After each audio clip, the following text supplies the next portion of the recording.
నిన్నటి రోజు మీరు శంభు అన్న నామం గురించి మనం తెలుసుకుని ఉన్నాం. శంభు అన్న నామం గురించి చెప్తూ మనస్సు శంభావయతి, మంచి భావములను కల్పించుకొనుట కొరకు, మంచి భావములు మనస్సులో కలుగుట కొరకు శంభునామాన్ని ప్రయత్నపూర్వకంగా పట్టుకొని భగవంతుని యొక్క అనుగ్రహము చేత మనం మనుష్య జన్మని సార్థకం చేసుకోవలసినటువంటి అవసరం గురించి నిన్నటి రోజున ప్రస్తావన చేసి ఉన్నాం. పినాకి అని పిలుస్తారు తర్వాతి నామంలో స్వామిని. ఈ పినాకి అన్న నామం చాలా చిత్రమైంది. ఎందుచేత నేను ఈ మాట అంటున్నానంటే, మీరు రామచంద్రమూర్తి యొక్క మూర్తిని చూస్తే ఆయన చేతిలో కోదండాన్ని పట్టుకుని ఉంటారు. అది ఆయన యొక్క అసలు ఆ కోదండాన్ని విడిచిపెట్టి కూర్చున్నటువంటి మూర్తి చాలా అరుదుగా ఉంటుంది. అసలు కోదండం చేతిలో లేకుండా ఎప్పుడూ ఉండదు. చేతిలో కోదండం పట్టుకున్నటువంటి పరమశివమూర్తి నాకు తెలిసి ఎక్కడా కనిపించదు. శంకరుడు కోదండం పట్టుకుని నిలబడినట్టుగా రథం మీద మీలో ఎవరైనా ఎప్పుడైనా ఎక్కడైనా ఒక ఫోటోని చూసి ఉన్నారా? చూసి ఉంటే సభకి తీసుకురండి, మేము సంతోషిస్తాం. అలా ఎప్పుడైనా చూశారా? అలా చూడడం కూడా కొంచెం కష్టం. ఎందుకంటే ఆయన పట్టుకునేటటువంటి ధనస్సు సామాన్యమైన ధనస్సు కాదు. మేరు పర్వతాన్ని ధనస్సుగా పట్టుకుంటారు. శ్రీ మహావిష్ణువు చేసేటటువంటి రాక్షస సంహారానికి, శంకరుడు చేసేటటువంటి రాక్షస సంహారానికి ఒక చిన్న తేడా ఉంటుంది. శ్రీ మహావిష్ణువు రాక్షస సంహారం చేసేటప్పుడు ఆ రాక్షసుడు ఏ వరాలు కోరుకున్నాడో దానికి మినహాయింపుగా చంపడానికి వీలైనటువంటి శరీరాన్ని స్వీకరిస్తారు. శంకరుడు రాక్షస సంహారం చేస్తే తాను ఎలా ఉన్నాడో అలాగే ఉండి చేస్తాడు. అంటే ఉన్నది ఒక్క పదార్థమే, నేను రెండు పదార్థములుగా మాట్లాడటం లేదు. ఈయన కొంతమందిని రాక్షసుల్ని సంహరించారు. త్రిపురాసుర సంహారం అని ఒక అద్భుతమైన ఘట్టం ఎదర వస్తుంది ఏదో ఒక రోజున, మీరు ఇందురు కానీ. అటువంటి సంహారం చేసినప్పుడు శంకరుడు వేరొక రూపాన్ని తీసుకుని సంహారం చెయ్యరు. ఆయన ఏ రూపంతో ఉంటారో అటువంటి సగుణమైన రూపంతో అందరూ ధ్యానం చేసే రూపంతో సంహారం చేస్తారు. కానీ శివుడు ధనస్సు పట్టుకున్నట్టుగా మూర్తిని సాధారణంగా ఎక్కడా ఎందుకు చూపించరు? ఏ ఋషి కూడా అలా ఒక ధనస్సు పట్టుకున్నటువంటి పరమశివుని యొక్క చిత్రపటాన్ని ఊహ చేసి గీసి చూపించేటటువంటి ప్రయత్నం బహుశಃ లోకంలో ఎందుకు జరిగి ఉండదు? మీరు ఆలోచించండి. ఈ మాట మీకు బాగా అర్థమైతే పినాకి అనేటటువంటి నామము యొక్క అర్థము మీకు బాగా తెలుస్తుంది. ఈ నామం అర్థమైతే నేనైతే అంటాను, అసలు మన జీవితంలో కష్టము సుఖము అనేటటువంటి రెండు మాటలకు సంబంధించిన ఒక లోతైన భావన మీకు తెలిసిపోతుంది. మీరు చూడండి, శంకరుడు ధనస్సు పట్టుకున్నాడు అని మీకు ఎలా తెలుస్తుందంటే శాబ్దికముగా తెలుస్తుంది, వేదము వలన తెలుస్తుంది. వేదం అనగా యజుర్వేదములో శ్రీరుద్రం ఉంది మనకి, రుద్రాధ్యాయం. ఈ రుద్రాధ్యాయం ప్రారంభం చేస్తూనే ఒక మాట అంటుంది. ఏమంటుందంటే, నమస్తే రుద్రమన్యవ ఉతోత ఇషవే నమః, నమస్తే అస్తు ధన్వనే బాహుభ్యాముతతే నమః, యాతయిషు శివతమా శివం బభూవతే ధను, శివాశరవ్యాయాతవతయానో రుద్రమృడయా అని ప్రారంభం చేస్తుంది. ఆ తర్వాత అనువాకాలు పెడతాయనుకోండి. ఇది ప్రారంభం చేసినప్పుడు నమస్తే రుద్రమన్యవ ఉతోత ఇషవే నమః అంది ముందు. ఓ రుద్రుడా, రుద్రుడంటే అందాక శివుడే. ఓ రుద్రా, ఏమిటా కోపం మా మీద? అంత కోపంగా ఉన్నారేమిటి స్వామి? మీ కోపానికి నమస్కారం. నమస్తే రుద్రమన్యవ ఉతోత ఇషవే నమః, దీన్ని ఉభయతర నమస్కారం అంటారు. ముందు ఆ కోపం చూసి భయం వేసి, నాన్నగారండి నాన్నగారండి నేనేం చేయలేదు నాన్నగారండి అని ముందు నాన్నగారండి వెనక నాన్నగారండి పెట్టి పిల్ల మాట్లాడితే నాన్నగారి దగ్గర తొందరగా ఎలాగోలా నాలుగు మాటలు నాన్నగారి దగ్గరికి వెళ్ళి నాన్నగారు నాన్నగారు నాన్నగారు నాన్నగారు అంటే, నాన్నగారు లేక లేక పుట్టిన ఒక్కగానొక్క ఆడపిల్ల అక్క పేరు పెట్టుకున్నానని గబాలన చల్లబడిపోయి అనవలసినంత గట్టిగా ఏమీ అనడన్న చమత్కారం తెలుసుకున్న పిల్ల తప్పు చేసినప్పుడు ముందు వెనక నాన్నగారు కలిపినట్టు భక్తులు శంకరుణ్ణి పిలిచినప్పుడు నమస్తే రుద్రమన్యువ ఉతోత ఇషవే నమః, ఈశ్వరా మీ కోపానికో నమస్కారం. ఇప్పుడు మీరు ఒకటి ఆలోచించండి, మీరు రుద్రాభిషేకం చేయడం మొదలు పెడుతూ ఏమంటున్నారు? ప్రసన్నుడైన మూర్తికి మీరు నమస్కారం చేయట్లేదు. మీ కోపానికో నమస్కారం అండి అంటే ఆయన కోపంగా ఉన్నారా లేరా? మీ కోపానికో నమస్కారం అంటే ఆయన శాంతంగా ఎందుకు ఉన్నారండి? కోపంగానే ఉన్నారు. ఇప్పుడు కోపంగా ఉన్నారు కాబట్టి ఆయన ఏం చేస్తారు? కోపంగా ఉన్నవాడు తన చేతిలో ఉన్నటువంటి ఆయుధము నుంచి బాణములను విడిచిపెడతాడు. ఇవి మిమ్మల్ని రోధింపచేస్తాయి, అంటే ఏడిపిస్తాయి. ఎందుకు ఏడిపించాలి ఆయన అలాగా? ఎందుకు ఆయన అలా ధనస్సు పట్టుకోవాలి? మీరు ఒక్కసారి ఆలోచించండి. తండ్రికి సహజంగా కూతురంటే ఎనలేని ప్రేమ. అంత ప్రేమ ఉన్న తండ్రి ఒకరోజు కూతుర్ని దెబ్బలాడాడు గట్టిగా. ఎందుకు దెబ్బలాడాడు? ఏదో తప్పు చేసింది పిల్ల, ఏదో తప్పు చేసింది కాబట్టి తండ్రి దెబ్బలాడాడు. అది కూడా తెచ్చి పెట్టుకున్నాడు కోపాన్ని. ఇలా దెబ్బలాడకపోతే కుదరదు, మళ్ళీ పిల్ల ఇలాంటి తప్పు చేయకూడదు, అందుకుని దెబ్బలాడాలి నేను, అందుకుని దెబ్బలాడుతున్నాడు ఆయన. కాబట్టి ఇప్పుడు ఆయన కోపంగా ఉన్నాడు అంటే ఏమిటి? శిక్ష వేస్తాడు ఆయన తప్పకుండా. ఓ దెబ్బ కొట్టచ్చు, లేకపోతే ఓ గిల్లచ్చు, ఏదో ఒకటి చెయ్యొచ్చు. రుద్రుడు మిమ్మల్ని అలా ముట్టుకోవడం, అలా కొట్టడం, అలా గిల్లడం చేయడు. ఆయన ఏం చేస్తాడు? తన చేతిలో ఒక ధనస్సు పట్టుకుని ఉన్నాడు. అదే మేరుపర్వతం, బంగారు ధనస్సు. దాన్ని చిత్రించడం కూడా కష్టం. ఇప్పుడు ఆ ధనస్సులోకి ఏం చేస్తాడు? రెండు పక్కల బాణాల యొక్క తూణీరములు ఉన్నాయి ఆయన దగ్గర. ఈ చేత్తో పట్టుకుని ఈ చేత్తో అన్నా బాణం తీస్తాడు, ఈ చేత్తో పట్టుకుని ఈ చేత్తో అన్నా బాణం తీస్తాడు. ఇప్పుడు మీరు ఆయన వంక చూసేటప్పటికే భయంతో వణికిపోతున్నారు అసలు. అటు దీన్ని ఘోర రూపము అంటారు ఈశ్వరుడు. ఈ ఘోర రూపంతో నిలబడి ఏం చేస్తాడు? ఇంకా ఇలా తీయడానికి సిద్ధంగా ఉన్నాడు. తీసి ఎక్కువ పెట్టాడో ఉత్తర క్షణంలో ఫలితమేమి? మీ కన్నుల వెంట అశ్రుధారలు కారుతాయి. ఎందుకు అసలు అలా బాణం వేయడమైనా? ఎందుకు అలా బాధ పెట్టడం? తండ్రే జగత పితరవ్ వందే పార్వతీ పరమేశ్వరవు అని పిలుస్తున్నామే, అటువంటి వాడు ఎందుకు అలా బాధ పెట్టడం? ఏం తండ్రి కూతురుని ఎందుకు బాధ పెట్టాడు? కూతురు ఎడిచేట్టు ఎందుకు మాట్లాడాడు? దిద్దడానికి. అలాగే మీరు చేసిన పాపము యొక్క ఫలితము ఉన్నది. మీరు ఏడిస్తే తప్ప, బాధపడితే తప్ప ఆ పాపం పోదు. కాబట్టి ఇప్పుడు ఏం చేయాలి? మిమ్మల్ని ఏడిపించాలి. ఏడిపించడానికి ఏం చేస్తున్నాడు? తీస్తున్నాడు ఆ బాణాలు. ప్రాజ్ఞత కలిగిన వాడు ఏం చేస్తాడంటే, ఈ శరీరంతో నేనున్నాను అంటే నేను పాపము చేశాను, పుణ్యము చేశాను. నిన్నటి రోజు మీకు చెప్పాను, మీరు ఈ శరీరంతో ఈ లోకంలో ఉన్నారంటే మీరు సుఖాన్ని దుఃఖాన్ని కూడా అనుభవిస్తారు. తప్పు చేసేశారు, ఆ విషయంలో సందేహం లేదు, కాబట్టి దుఃఖం అనుభవించాలి. అంత దుఃఖం నేను అనుభవించలేను.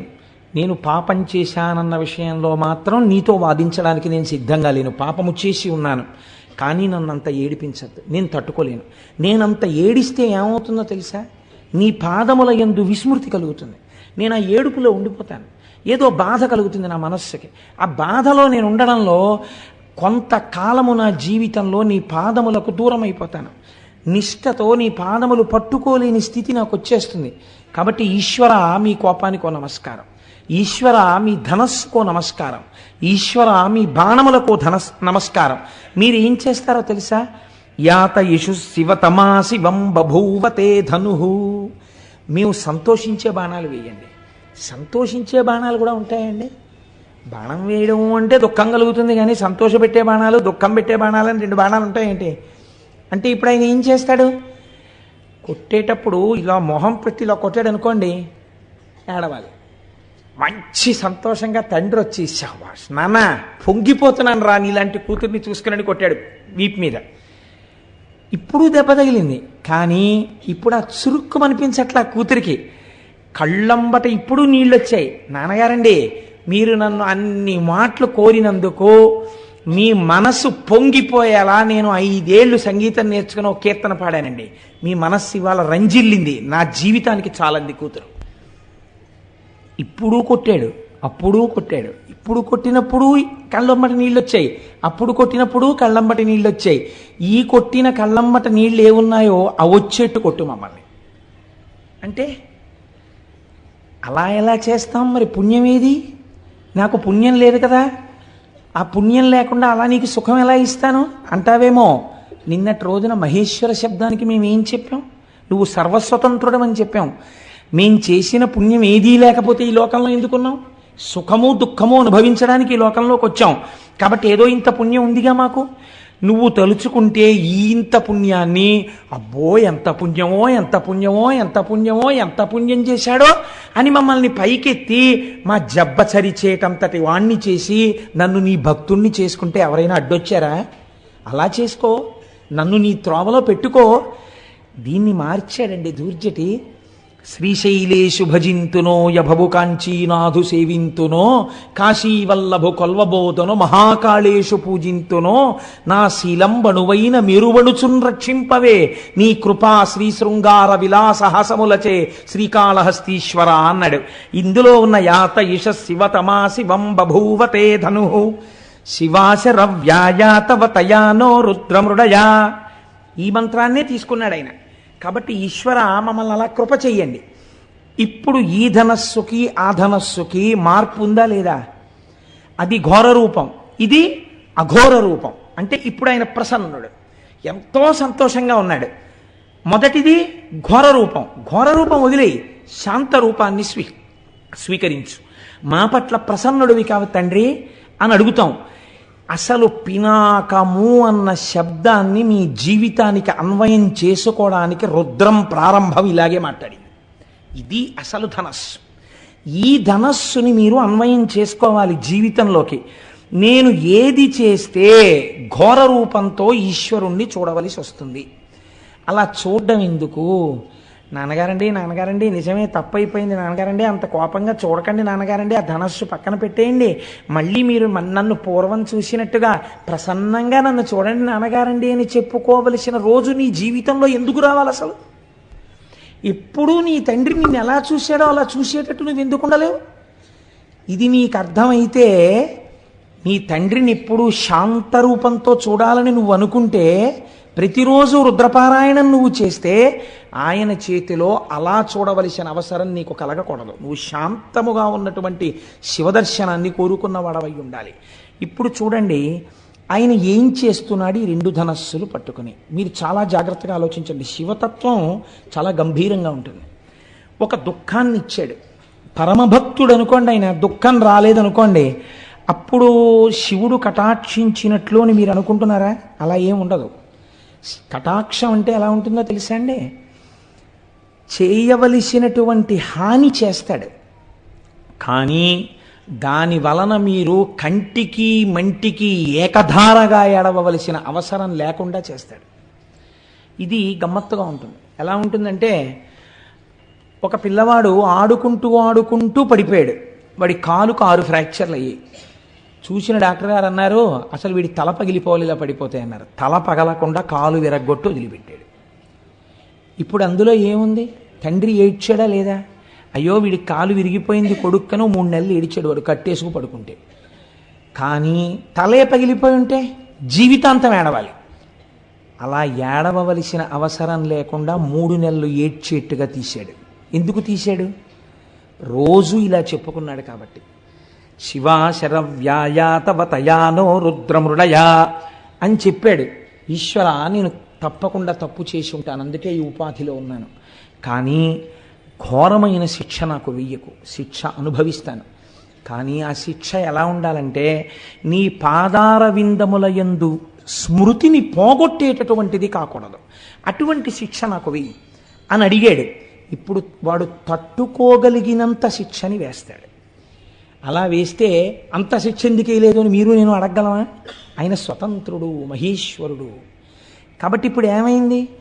దీని వలన మీ పాపం పోయిందా లేదా? ఇప్పుడు మీరు కేవలము ఘోర రూపంతో ఈశ్వరుడు శిక్ష వేసిన తామసికుడు అని మీరు చెప్పకూడదు. ఎందుకు చెప్పకూడదు అంటే, ఈశ్వరుడు అలా మీకు శిక్ష వేసేయడం వల్ల మీ పాపం పోయింది. చెయ్యరానంత ఘోరమైన నేరాలు చేశాడండి. అన్ని నేరాలు చేసినా రాష్ట్రపతి క్షమాభిక్ష పెట్టారు. ఇప్పుడు ఆయన మామూలుగా అందరితో పాటు జీవనం చేసుకుంటూ బయట తిరుగుతున్నాడా? తిరగట్లేదా? తిరుగుతున్నాడు. కోర్టు ఆయనకి మరణశిక్ష వేసింది, రాష్ట్రపతి క్షమాభిక్ష పెట్టాడు. ఆయన శిక్ష అనుభవించేసినట్టేనా కాదా చేసిన నేరానికి? ఇంకా మళ్ళీ ఎప్పుడైనా పట్టుకెళ్ళిపోతారేమో అన్న భయం ఉంటుందా? ఉండదు.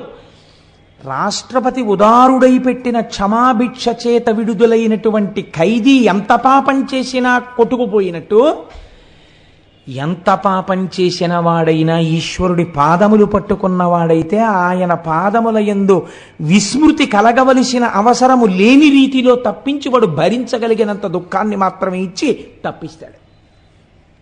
కాబట్టి మీకిప్పుడు శిక్ష వెయ్యడంలో కూడా ఆయన ఒక తండ్రి బిడ్డన్ని చూసుకున్నట్టు చూసి కొడతాడు.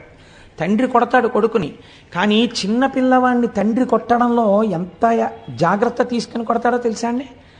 వాడు నిలబడితే ఎక్కడ పడితే అక్కడ కొట్టడం, చెయ్యుంది కదా అని ఆ పిల్లాన్ని నెత్తి మీద అక్కడ ఏం కొట్టాడు తండ్రి, ఏది ఏది అని లెంప మీద కొడతాడు, చెంప మీద. ఎందుకని? ఇక్కడ కొడితే పిల్లవాడికి ఏం ప్రమాదం రాదని. గూబ మీద కొట్టేశాడు అనుకోండి పిల్లవాడిని, ఈయనే పరిగెత్తాలి 15 రోజులు ఇంటెన్సివ్ కేర్ యూనిట్కి. అందుకని ఏ తండ్రి తన బిడ్డడి గూబ మీద కొట్టుకోడు. ఏ తండ్రి అయినా తన బిడ్డని రక్షించి శిక్షయందు రక్ష వేసేటప్పుడు చెంప మీద మాత్రమే కొడతాడు. అది కూడా దాటిపోయాడు అనుకోండి, తండ్రి కోపం అవధులు మీరిపోయేటట్టుగా కొడుకు చేస్తే అప్పుడేమో వాడి యొక్క టెంపరితనం చేత తండ్రి చెయ్యి గూబ మీద తగులుతుందేమో, కానీ ప్రయత్నపూర్వకంగా గూబ మీద కొడతానన్న తండ్రి ఉండడు. మీరు అలా ఉండాలని అనుకుంటే ఆయన తండ్రిగా ఉండడానికి ఎప్పుడూ సిద్ధంగా ఉన్నాడు. కాబట్టి ఈశ్వర, మేము పాపం చేశాం, మీరు ఈ ధనస్సుతో మాకు కనపడద్దు, మీరు ప్రసన్నమూర్తి అయి కనపడండి. ఇప్పుడు మీరు చూడండి, శిక్ష వెయ్యడంలో కూడా ఔదార్యం ఉన్నదా లేదా? ఉన్నదనే కదా మీరు ఒప్పుకోవాలి. అసలు సనాతన ధర్మం మనకున్న చాలా గొప్పతనం ఏమిటో తెలుసా అండి?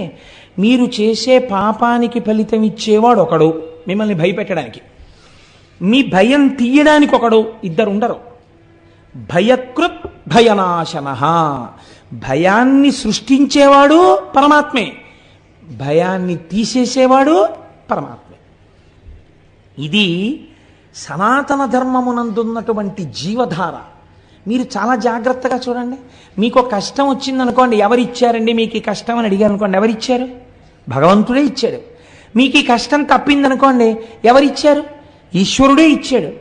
ఆ కష్టాన్ని కాలంలో మీరు మర్చిపోయేటట్టుగా చేసిన కాలస్వరూపుడెవడు? ఈశ్వరుడే. గురుస్వరూపి అయి మళ్ళీ వచ్చి మీ మనస్సుకి వచ్చిన గాయాన్ని మాన్పించి మిమ్మల్ని యథామార్గమునందు మళ్ళీ తిప్పినవాడెవరు? ఈశ్వరుడే. కాబట్టి ఈశ్వరుడు యొక్క కారుణ్యమునకు అంతు లేదు. కాబట్టి ఇప్పుడు శాస్త్రం అంది, ఆయన పట్టుకున్న ధనస్సు శిక్ష వేస్తోందా రక్ష చేస్తోందా? శిక్ష అన్న మాటే లేదు, రక్షణే ఉన్నది. నీ పాప ఫలితాన్ని అంత తేలికగా తీస్తున్నాడు ఆయన. లేకపోతే ఈ పాపం అంతా ఉండిపోతే నువ్వు ఎంత ప్రమాదకరమైన స్థితికి వెళ్ళాలి. అలా ఉండకుండా తీసేస్తున్నాడు. మీరు చూడండి, నేను ఇలా చెప్పానని మీరు అనుకోకండి. రేపు మీరు సుబ్రహ్మణ్యేశ్వర స్వామి ఉత్సవంలో చదువుతారు, వింటారు సుబ్రహ్మణ్యేశ్వర స్వామి చరిత్రని. ఈసారి విస్తృతంగా ఒక 3-4 రోజులు చెప్పాలి అని నేను అనుకుంటున్నాను. ఆ తర్వాత ఈశ్వరీచ్ఛ. సుబ్రహ్మణ్యేశ్వర స్వామి వారి కావిడి ఎత్తడానికి మామూలు కావిడి పనికిరాదు. సుబ్రహ్మణ్యుడికి ఎత్తేటటువంటి కావిడి ప్రత్యేకమైన కావిడి ఉంటుంది. ఇప్పుడు మీకు చూపించిన కావిడి తెప్పించడానికి మేము విశ్వ ప్రయత్నం చేస్తూ ఎలా తెప్పించాలో తెలియకుండా ఉండిపోయిన స్థితిలో నాకు తెలుసు, గోపాలకృష్ణ గారికి తెలుసు, దొరగారికి తెలుసు, మాకు ముగ్గురికే తెలుసు. సుబ్రహ్మణ్యేశ్వరుడే ఒక రూపంలో వచ్చి ఆ సమస్యని పరిష్కరించాడు. పరిష్కరించి ఇవాళ మీకు అందరికీ ఆ కావిడి ఎందుకు చూపించామో తెలుసా అండి? అందుకే చూపించమని చెప్పాను నేను. ఆ కావిడి, ఆ కావిడి పట్టుకోవాలి. సుబ్రహ్మణ్యుడు వరం ఇచ్చాడు. ఎవరు ఆ కావిడిని ఇలా పట్టుకుని దానికి పాలకుండ పెట్టి పట్టుకుని వస్తారో వాళ్ళకి ఆచంద్ర తారార్కము వంశమాగకుండా నేను చూస్తానని వరం ఇచ్చాడు. ఆ ఘట్టాన్ని మీకు నేను చూపిస్తాను. సుబ్రహ్మణ్యేశ్వర స్వామి చరిత్ర చెప్పినప్పుడు ఈశ్వరుడు కారుణికుడు. నాగదోషం ఉంటే, సర్పదోషం ఉంటే సంతానమునకు ప్రతిబంధకం వస్తుంది. అదే ఈశ్వరుడు ఆ ప్రతిబంధకమునకు విరుగుడు చెప్పాడు. ఇలా కావిడి పట్టుకుని రా భుజం మీద, చాలు నీకు ఆ దోషాన్ని తీసేస్తాను. ఎప్పుడు? ఇప్పుడు బిడ్డలు ఉండొచ్చు, ఏమో 6 తరాల తర్వాత ఆ బాధ నీ వంశంలో ఇహ లాదు, తీసేశాను. ఆచంద్ర తారార్కం నీ వంశం నిలబడిపోతుంది. నీ కోర్కెలు తీరడానికి ఒక్కటే ఒక్క మార్గము, ఈ కావిడి పట్టుకుని రావాలి. ఆ కావిడి పట్టుకుని రావడానికి ఈ కావిడి మేము మీకు ఇస్తే మీరు పురుషార్థం ఏం చేసినట్టు అవుతుంది? దానికోసం మీ దగ్గర 500 రూపాయలు తీసుకోవడం తప్ప ఆ 500 లేకపోతే ఈ 1,00,000 ఖర్చునో ఎవరితోనో ఇప్పించి ఉత్సవం నిర్వహించలేక కాదు. అలా చెయ్యకూడదు, అది శాస్త్ర మర్యాద కాదు. పురుషార్థము అని మన కష్టార్జితాన్ని అక్కడ వెచ్చించాలి. అప్పుడు దాని వలన ఏమవుతుందంటే మీ చెమటని కొంత ఆదాయాన్ని మీరు ఈశ్వరుడి దగ్గర ఒడ్డారు కనుక ఆ పాపము ప్రతిహతమవుతుంది. ఎంతమందికి ఇవ్వగలం దాన్ని? ఇప్పుడు ఆ తారీఖు లోపల అన్ని తయారైపోవాలి, అన్ని కావిళ్ళు. ఎన్ని కావిళ్ళు తయారు చేయగలరు? అలాగని ఎన్నో కావిళ్ళు చేసేస్తే కూర్చోబెట్టి అంత అందంగా క్రతువు ఎలా చేయగలం? అందుకని దాన్ని ఇప్పటికే దాని గురించి ఎంతో ప్రెషర్ ఉన్నా 200 మందికి మాత్రమే రెస్ట్రిక్ట్ చేయడానికి కారణం అది. కళ్యాణం వరకు ఆ రోజున వల్లీ కళ్యాణం చాలా అరుదుగా జరుగుతుంది. వల్లీ కళ్యాణం జరిగిన రోజున కూడా కేవలం స్వార్థంతో కొంతమందిమే ఇందులో వెళ్ళి నిలబడిపోవడం మా కోరిక కాదు. ఎవరికి ఈ ఉత్సవంలో టిక్కెట్ ఉన్నాయో వాళ్ళందరికీ ఈశ్వరానుగ్రహం కలగడం కోసం కళ్యాణ సామాగ్రి కూడా మీ చేతులతోనే పట్టుకొని మనందరం ఊరి ఈ ఉత్సవానికి ఇక్కడ ప్రదక్షిణం చేసి అయ్యప్ప స్వామికి చూపించి, పైన సుబ్రహ్మణ్యుడు ప్రతిష్ఠ అయి ఉన్నాడు, స్వామికి చూపించి వాళ్ళు వచ్చి కళ్యాణానికి సంబారాలు ఇస్తారు. ఇక్కడ దాన్ని ఎంత ప్రయోజనకరంగా చేయించగలమన్న దాని గురించి మేము ఆలోచిస్తున్నాం. ఒకవేళ 500 కట్టలేని వాళ్ళు ఉంటారు ఏ కారణం చేతనైనా, లేదా దంపతులుగా రాలేకపోయిన వాళ్ళు ఉంటారు ఆ రోజున, వాళ్ళకి ఎలా మరి అంటే వాళ్ళ కోసమే అభిషేకం ఏర్పాటు చేశాం. అభిషేకాన్ని చూస్తూ కూర్చుంటే చాలు. ఆయన మహానుభావుడు సుబ్రహ్మణ్య మంత్రోపాసకుడు అడగగానే అంగీకరించారు. ఒక పీఠాధిపతి పరమహంస వారు వచ్చి విజయం చేసి వేదిక మీద కూర్చుని కార్యక్రమానికి ఆధ్వర్యం వహించి ఈ 200 మందికి అగ్రభాగాన వారు నడుస్తూ వారితో కలిసి నడుస్తారు వీళ్ళు. ఇది నేను ఎందుకు సమన్వయం చేసి మీకు చెప్పానంటే, కేవలం మీకు జరుగుతున్న సత్యాన్ని ఆవిష్కరించడం ఒక ప్రయోజనం. రెండవ ప్రయోజనం మీరు చూడండి, ఎప్పుడో రాబోయేటటువంటి ప్రమాదానికి మీరు ప్రయత్నపూర్వకమైనటువంటి విరుగుడు వేదములు ప్రతిపాదన చేసి ఉన్నాయి. నువ్వు ఈ కర్మ చెయ్యి నీకు ఇబ్బంది రాదు అని మనకి చెప్తోంది శాస్త్రం. లేకపోతే అభిషేక ప్రక్రియ ఎందుకు వచ్చింది? హోమం ఎందుకు వచ్చింది? ఎందుకు వల్లీ కళ్యాణం వచ్చింది? ఎందుకు కావిడొచ్చింది? ఒక ప్రయోజనాన్ని ఇప్పుడు అన్ని వేళలా మళ్ళీ అస్తమానం శివమహాపురాణం చెప్తామా? శివమహాపురాణం చెప్తేనే సుబ్రహ్మణ్యేశ్వర స్వామి వారి చరిత్ర పూర్ణంగా వస్తుంది. పూర్ణంగా సుబ్రహ్మణ్యేశ్వర స్వామి చరిత్ర విని అనుసంధానం చేసి కళ్యాణం చేసుకోవడం ఎంత మహత్తరమైన భాగ్యం అది. సంపూర్ణ రామాయణం చెప్పి పట్టాభిషేకం అన్ని సంవత్సరాలు జరుగుతాయా? ఈశ్వరానుగ్రహం కలిగింది, 1 సంవత్సరం చేశాం. అలా పునఃపునః కాకినాడలో జరగాలనే నా కోరిక. అది నా ఉద్దేశం. నేను చెప్పాను కాబట్టి నా ఒక్కడితోటే ఆ కళ్యాణం అలాగే ఉండాలి తప్ప వేరెవరో ఏదో అలాంటివి జరగకూడదని నా స్వార్థం నాకు ఎన్నడూ లేదు. పునఃపునగా ఏడాదికి 10 మాటలు సంపూర్ణ రామాయణం కాకినాడలో జరిగితే సంతోషించే వాళ్ళలో ప్రథముండి నేను. కాబట్టి మీరు చూడండి, శాస్త్రం అంది అందుచేత పాతి జగదిది పినాకం అంది. ఇక్కడ చెప్పింది వ్యుత్పత్తి. ఇప్పుడు ఈ ధనస్సు ఏం చేస్తోంది? ఈ ధనస్సు మీకు ఘోర రూపముతో పాప ఫలితమునిచ్చినా అఘోర రూపముతో సుఖమునిచ్చిన అది చేస్తున్నది మీ యొక్క రక్షణయే. కనుక లోకములను రక్షించగలిగినటువంటి ధనస్సు. ఆ ధనస్సు దేన్ని రక్షిస్తుంది? ఒక్కరిని, ఇద్దరిని, ముగ్గురిని కాదు. ఎన్ని కోట్ల మంది ఉన్నారో, ఎన్ని బ్రహ్మాండాలు ఉన్నాయో, ఇన్ని బ్రహ్మాండములనన్నింటినీ, ఇన్ని జీవుల్ని రక్షించగలిగినటువంటి ధనస్సు ఆయన చేతి యందున్న ధనస్సు. అందుకే రుద్రం ఆ ధనస్సుని అంత స్తోత్రం చేసింది. అటువంటి ధనస్సు కలిగిన వాడా ఓ రుద్రుడా, ఆ నీ చేతిలో ఉన్నది పినాకము. అయితే మీరు ఇక్కడ ఒక్క విషయం ఆలోచించండి. ఆ పిలిచేటప్పుడు మహేశ్వర శబ్దాన్ని కానీ శివశబ్దాన్ని కానీ తిన్నగా ప్రయోగించకుండా నమస్తే రుద్ర అంటూ రుద్ర శబ్దంతో ఎందుకు ప్రారంభం చెయ్యాలి ధనస్సుని? ధనస్సుకి రుద్ర శబ్దానికి ఏమైనా దగ్గర సంబంధం ఉందా? లేకపోతే రుద్ర సంబంధంతో ధనస్సుని ఎందుకు అన్వయం చేసింది వేదం? వేదం అంటే ఎదుర్వేదం అండి, ఎదుర్వేదమే రుద్రాధ్యాయం. అంటే రోదయతి సర్వమంతకాలే ఇది రుద్ర. రుద్రుడనగా ఎవరు? ఆఖరణ ఈ సమస్త లోకములను లయం చేసేస్తున్నప్పుడు అందరినీ ఏడిపించేవాడెవడో వాడు రుద్రుడు. ఇప్పుడు ఈ మాట మీరు కొంచెం చాలా జాగ్రత్తగా ఒడిసి పట్టుకోవాలి. ఇప్పుడు ఏమైంది? నేను చెప్పిన దానికి ఇది పూర్తి విరుద్ధమై కూర్చుంది. ఇప్పుడు ఆయన ఏం చేస్తాడు? అంత్యకాలమునందు అనగా లోకములనన్నింటినీ చిట్ట చివర ప్రళయ జలముల యందు ముంచేసేటప్పుడు అందరినీ పెద్ద పెట్టును ఏడిచేటట్టు చేస్తాడు. ఏమండి, మీరు ఇందాకడి నుంచి ఆ ధనస్సు యందు రక్షణ ఉంది అన్నారే, పిలిచేటప్పుడు రుద్రశబ్దంతో పిలిచారు ఈ ధనస్సుని, రుద్రుడి చేతిలో ఉన్న ధనస్సుని పిలిచారు. రుద్రశబ్దానికి ఉన్నటువంటి వ్యాఖ్యానం ప్రళయమునందు లోకములను ఏడిపించేవాడు అని ఉంది. ఏడిపించడానికి ధనస్సు పట్టుకుంటే అది రక్షణ ఎలా అవుతుంది? ఇప్పుడు ఆ ధనస్సుకి పాతి జగదిది అన్న అన్వయం ఎలా కుదురుతుంది? నేను మీకు అర్థమయ్యేట్టు చెప్పగలుగుతున్నాను అనుకుంటున్నాను. కొంచెం జటిలమైన విషయం కాబట్టి మీరు చూడండి, ఆయన ఏడిపించినట్టే కనపడుతుంది. కానీ మీకు నేను ఒక్క ఉదాహరణ చెప్తే మీరు పట్టేసుకుంటారు. ఒక పిల్లవాడు తల్లిలో పడుకునేటప్పుడు వాడు నిద్రపోయాడు. నిద్రపోయిన తర్వాత తల్లి ఏం చేసిందంటే వాడి బుగ్గ మీద ముద్దు పెట్టుకుని కన్నుల నీరు పెట్టుకుని తల్లింది, నాన్న నువ్వు ఆడుకోకూడదని కాదురా, నువ్వు రాత్రి 11 దాటినా ఆడితే నీకు పడదు, నీకు వేడి చేసేసి తెల్లవారేసరికి నీకు దగ్గు మొదలైపోతుంది. గొర్రె దగ్గు అంటారు, గొర్రె దగ్గు వచ్చేస్తుంది నాన్న, అందుకు నిన్ను పడుకోబెట్టాను రా, అంతేకాని నీ మీద నాకేమన్నా కోపమా అంటుంది. ఇప్పుడు పిల్లవాడి దృష్టిలో అమ్మ రాక్షసి, కానీ అమ్మ దృష్టిలో పిల్లవాడిని ఎందుకు కొట్టి పడుకోబెట్టింది? పిల్లవాడి రక్షణ కోసమేనా? ఏడిపించి పడుకోబెట్టడంలో అమ్మ చేతికి క్రౌర్యాన్ని మీరు అంటగట్టగలరా? మీరు ఇక్కడ అంటగట్టలేకపోతే అక్కడ అంటగట్టలేరు. అదేమిటండి మీరు అలా మాట్లాడతారు? ఇక్కడ కొడుకును పడుకోబెట్టిందండి, అక్కడ ఆయన ఏకంగా సంహారం చేస్తున్నాడు. దీనికి దానికి ఎలా కుదురుతుంది? నేను మీకు మాట చెప్తాను. మనకి ప్రళయములు 3 ప్రళయములు ఉన్నాయి. నిత్య ప్రళయము ఒకటి. నిత్య ప్రళయం అంటే ప్రతిరోజు వస్తుంది ఆ ప్రళయం. ఏమిటా ప్రళయం అంటే అది కూడా అనుగ్రహమే.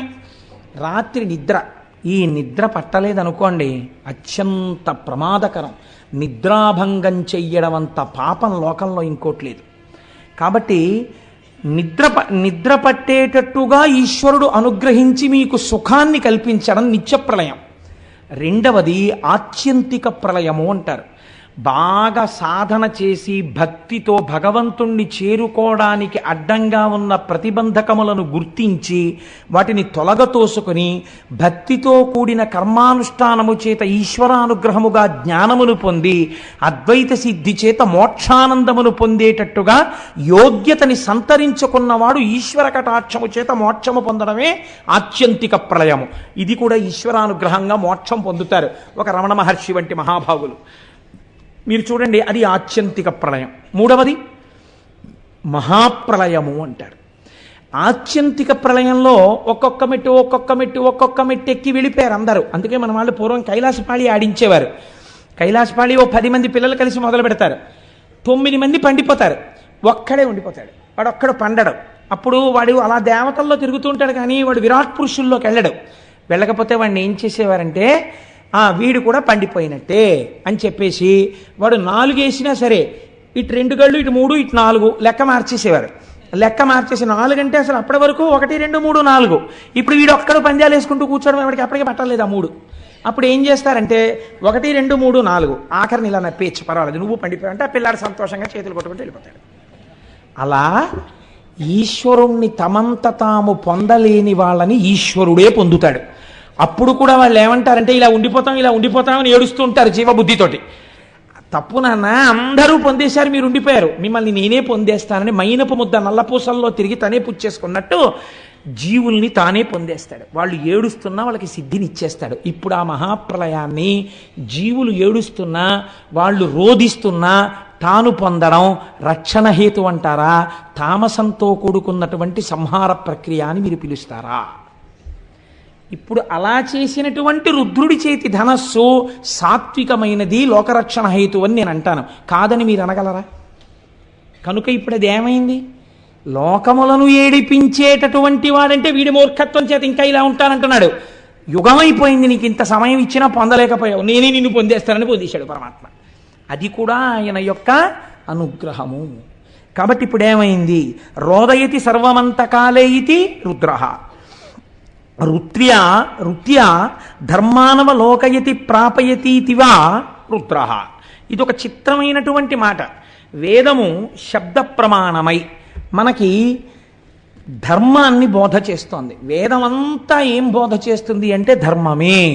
అందుకే వేదము మారితే దేనిగా మారింది అంటే రామాయణంలో చెప్పారు, వేద వేద్యే పరే పుంసీ జాతే దశరథాత్మజే వేద ప్రచేత సాదాసీత్ సాక్షాత్ రామాయణాత్మన. వేదము ధర్మమే కాబట్టి వేదము రాశీభూతమైనటువంటి ధర్మాన్ని నేర్పే కావ్యముగా రామాయణంగా వచ్చింది. ధర్మమే రాశీభూతమైనటువంటి భగవానుడు రామో విగ్రహవాన్ ధర్మగా రాముడిగా వచ్చాడు. ఇప్పుడు వేదం మీకేం చెప్తుంది? ధర్మమే చెప్తుంది. నువ్వు ఇలా ఉండు, ఇలా ఉండు, ఇలా ప్రవర్తించు, ఇలా ప్రవర్తించు, ఇలా ప్రవర్తించు, ఇదే మాట చెప్తుంటుంది వేదం. ఈ ధర్మాన్ని ఎలా చెప్తుంది వేదం అంటే మీకు సూక్ష్మంగా ఒక మాట చెప్తారు. పెద్దలు ఏమంటారంటే, అంటే ఇప్పుడంటే లోకంలో కొంచెం ఆ మాటలు లుప్తమైపోతున్నాయి. పూర్వకాలంలో పెద్దలు ఎవరి దగ్గరికైనా మనం వెడితే, నాయన నీ ఇష్టాపూర్తములు జరుగుచున్నవా అని అడిగేవారు. ఇది సాధారణంగా గురువులు శిష్యుడు ఒక నెల 2 నెలల్లో కనపడితే గురువు శిష్యుడిని అడుగుతాడు, ఏమయ్యా నీ ఇష్టాపూర్తములు నడుస్తున్నాయా అని అడుగుతాడు. ఇష్టాపూర్తములు నడుస్తున్నాయా అంటే ఏమిటండి అంటాం మనం. ఇష్టాపూర్తములు అంటే ఏమిటో తెలుసా అండి? 2. ఒకటి, మీకు కాయికమైన శక్తి ఉంటుంది, అంటే శరీరమునందు కొంత శక్తి. ఈ శక్తితో ఏం చెయ్యమని శాస్త్రం చెప్పిందంటే మీరు ఈశ్వర సేవ చెయ్యమని చెప్పింది. నేను ఆర్టీసీలో పనిచేసే ఒక గౌరవప్రదమైన ఉద్యోగి వెంకటనగర్ శివాలయంలో చీపురు పట్టుకు తుడుస్తూ ఉంటారు, నేను చూస్తూ ఉంటాను. అప్పర్ చేసేవారు. ఇది మీకు ఎదర శివమహాపురాణంలో వస్తుంది, పెరియ పురాణంలోంచి. మీ శరీరములో ఉన్న బలం బతికున్న దగ్గర నుంచి చచ్చిపోయే వరకు నా వాళ్ళనుకున్న మీ వాళ్ళ కోసమే కాదు, ఏదో ఒక సేవకు ఉపయోగపడాలి. ఈశ్వరుడి యొక్క వాహనం వెళ్ళిపోతుంటే మీరు వెళ్ళి అడగాలి. వాళ్ళు చీ అన్నా పర్వాలేదు, అయ్యా ఒక్కసారి వహిస్తానని అడగాలి. వాళ్ళు ఇస్తే వెంటనే భుజాన్ని పట్టాలి. శరీరము దానికి ఉపయోగపడాలి. మీరు ఎక్కడికైనా వెడితే ఓసారి దేవాలయాన్ని తుడవాలి. మీరు ఎదర భస్మం గురించి చెప్పినప్పుడు బ్రహ్మోత్తరఖండంలో విందురు కానీ, స్కాంద పురాణం బ్రహ్మోత్తరఖండంలోంచి అనుసంధానం చేస్తాను, అక్కడ విందురు కానీ. ఎందుకంటే పేరుకి శివమహాపురాణం అంటున్నారు కానీ నేను శివాష్టోత్తరం, పెరియ పురాణం, శివమహాపురాణం ఎన్నింటినో అనుసంధానం చేస్తున్నాను. మళ్ళీ ఇందులో తెలుగులో చేయబడినటువంటి సాధికారికమైనటువంటి శివమహాపురాణాన్ని కొంత సమన్వయం చేస్తున్నాను. కాబట్టి అంటే ఇదంతా నా ప్రజ్ఞాన్ని నేను చెప్పట్లేదు, అదొక ఈశ్వరానుగ్రహం అని చెప్తున్నాను. మీ వంటి పెద్దలు కూర్చోవడం వల్ల ఈశ్వరుడు నాతో పలికించుంటుంటాడు. కాబట్టి ఇష్టాపూర్తములు అంటే మీ కాయికమైన శక్తిని ఈశ్వరుడి కొరకు ఉపయోగించుట. మీరు కొంత ద్రవ్యాన్ని ఆర్జించారు. ఈ ద్రవ్యాన్ని ఆర్జించినప్పుడు ఈ ద్రవ్యంలో కొంత భాగాన్ని మీ శక్తి మేరకు ఈశ్వరార్చనలో మీరు ఉపయోగించి తీరాలి. లేకపోతే ఉత్తరగతులు ఎక్కడి నుంచి వస్తాయి? మీరు మీ సంసారం కోసం ఖర్చు పెట్టింది 0, మీకే ఫలితాన్ని ఇవ్వదు. అది మీ ధర్మం, అంతే. ఖర్చు పెట్టారు. మీరు హుండీలో వేసిన రూపాయి మీకు ఉత్తమ లోకాలని నిర్ణయం చేస్తుంది. మీరు అయ్యప్ప స్వామి గుళ్ళో ₹1 వేశారనుకోండి, ఓ నియమం పెట్టుకున్నారనుకోండి. ఒక ఉదాహరణకి చెప్తున్నాను, నేను 40 రోజులు శివమహాపురాణం వింటూ ప్రతిరోజు ₹1 హుండీలో వేస్తాను అనో నిర్ణయం పెట్టుకున్నారనుకోండి. ఈ హుండీ తెరిచి చూసి దీంట్లో రేపు పొద్దున్న ఇక్కడ అయ్యప్ప స్వాములు అందరూ పూజలు చేస్తారు. స్వామివారి దగ్గర బోల్డన్ని జ్యోతులు వెలిగించినప్పుడు ఒత్తులు కొన్న దాంట్లో మీ ₹1 వెళ్ళిందనుకోండి. ఆ ₹1తో వెలిగినటువంటి దీపం ఉత్తరోత్తర జన్మలలో ఎక్కడ మిమ్మల్ని రక్షిస్తుందో మీకు తెలియదు, ఎక్కడి నుంచి వచ్చిందో ఈ పుణ్యం, కానీ కాపాడేస్తుంది. మీ ద్రవ్యంలోంచి ప్రయత్నపూర్వకంగా మీరు ఖర్చు పెట్టాలి. ఇది స్థాయిని బట్టి ఉంటుంది. ఒక మహాత్ముడు దేవాలయ నిర్మాణం చేయగలిగినటువంటి వాడై ఉంటాడు. వేరొక మహాత్ముడు ₹1 హుండీలో వేయగలిగిన వాడై ఉంటాడు. వేరొక మహాత్ముడు ఏదో ఒక సేవకి కొంత డబ్బు కట్టి సేవ చేసుకోగలిగిన వాడై ఉంటాడు. దీన్ని ఇష్ట అంటారు. అంటే ద్రవ్యమును, కాయికమైనటువంటి శక్తిని ఈశ్వరుని యొక్క అనుగ్రహము కొరకు వెచ్చించుట. ఇది చేస్తున్నావా? గురువు శిష్యుణ్ణి అడుగుతాడు, నీ ద్రవ్యం దాచేసుకోవడమేనా, నువ్వు కూడా అలా ఖర్చు పెడుతున్నావా? అందుకే గురువుగారు ఫ్రీగా కూర్చోకూడదు పూజకి. ఎప్పుడు చెప్పిన గురువుగారు కూడా డబ్బు కట్టాలి, లేకపోతే ఇంకెందుకు? ఆ గురువు బరువు తనకి ఫ్రీయా, మిగిలిన వాళ్ళు డబ్బులు కట్టాలా? ఇంకెందుకు? తను కూర్చుంటే తను కట్టాలంతే.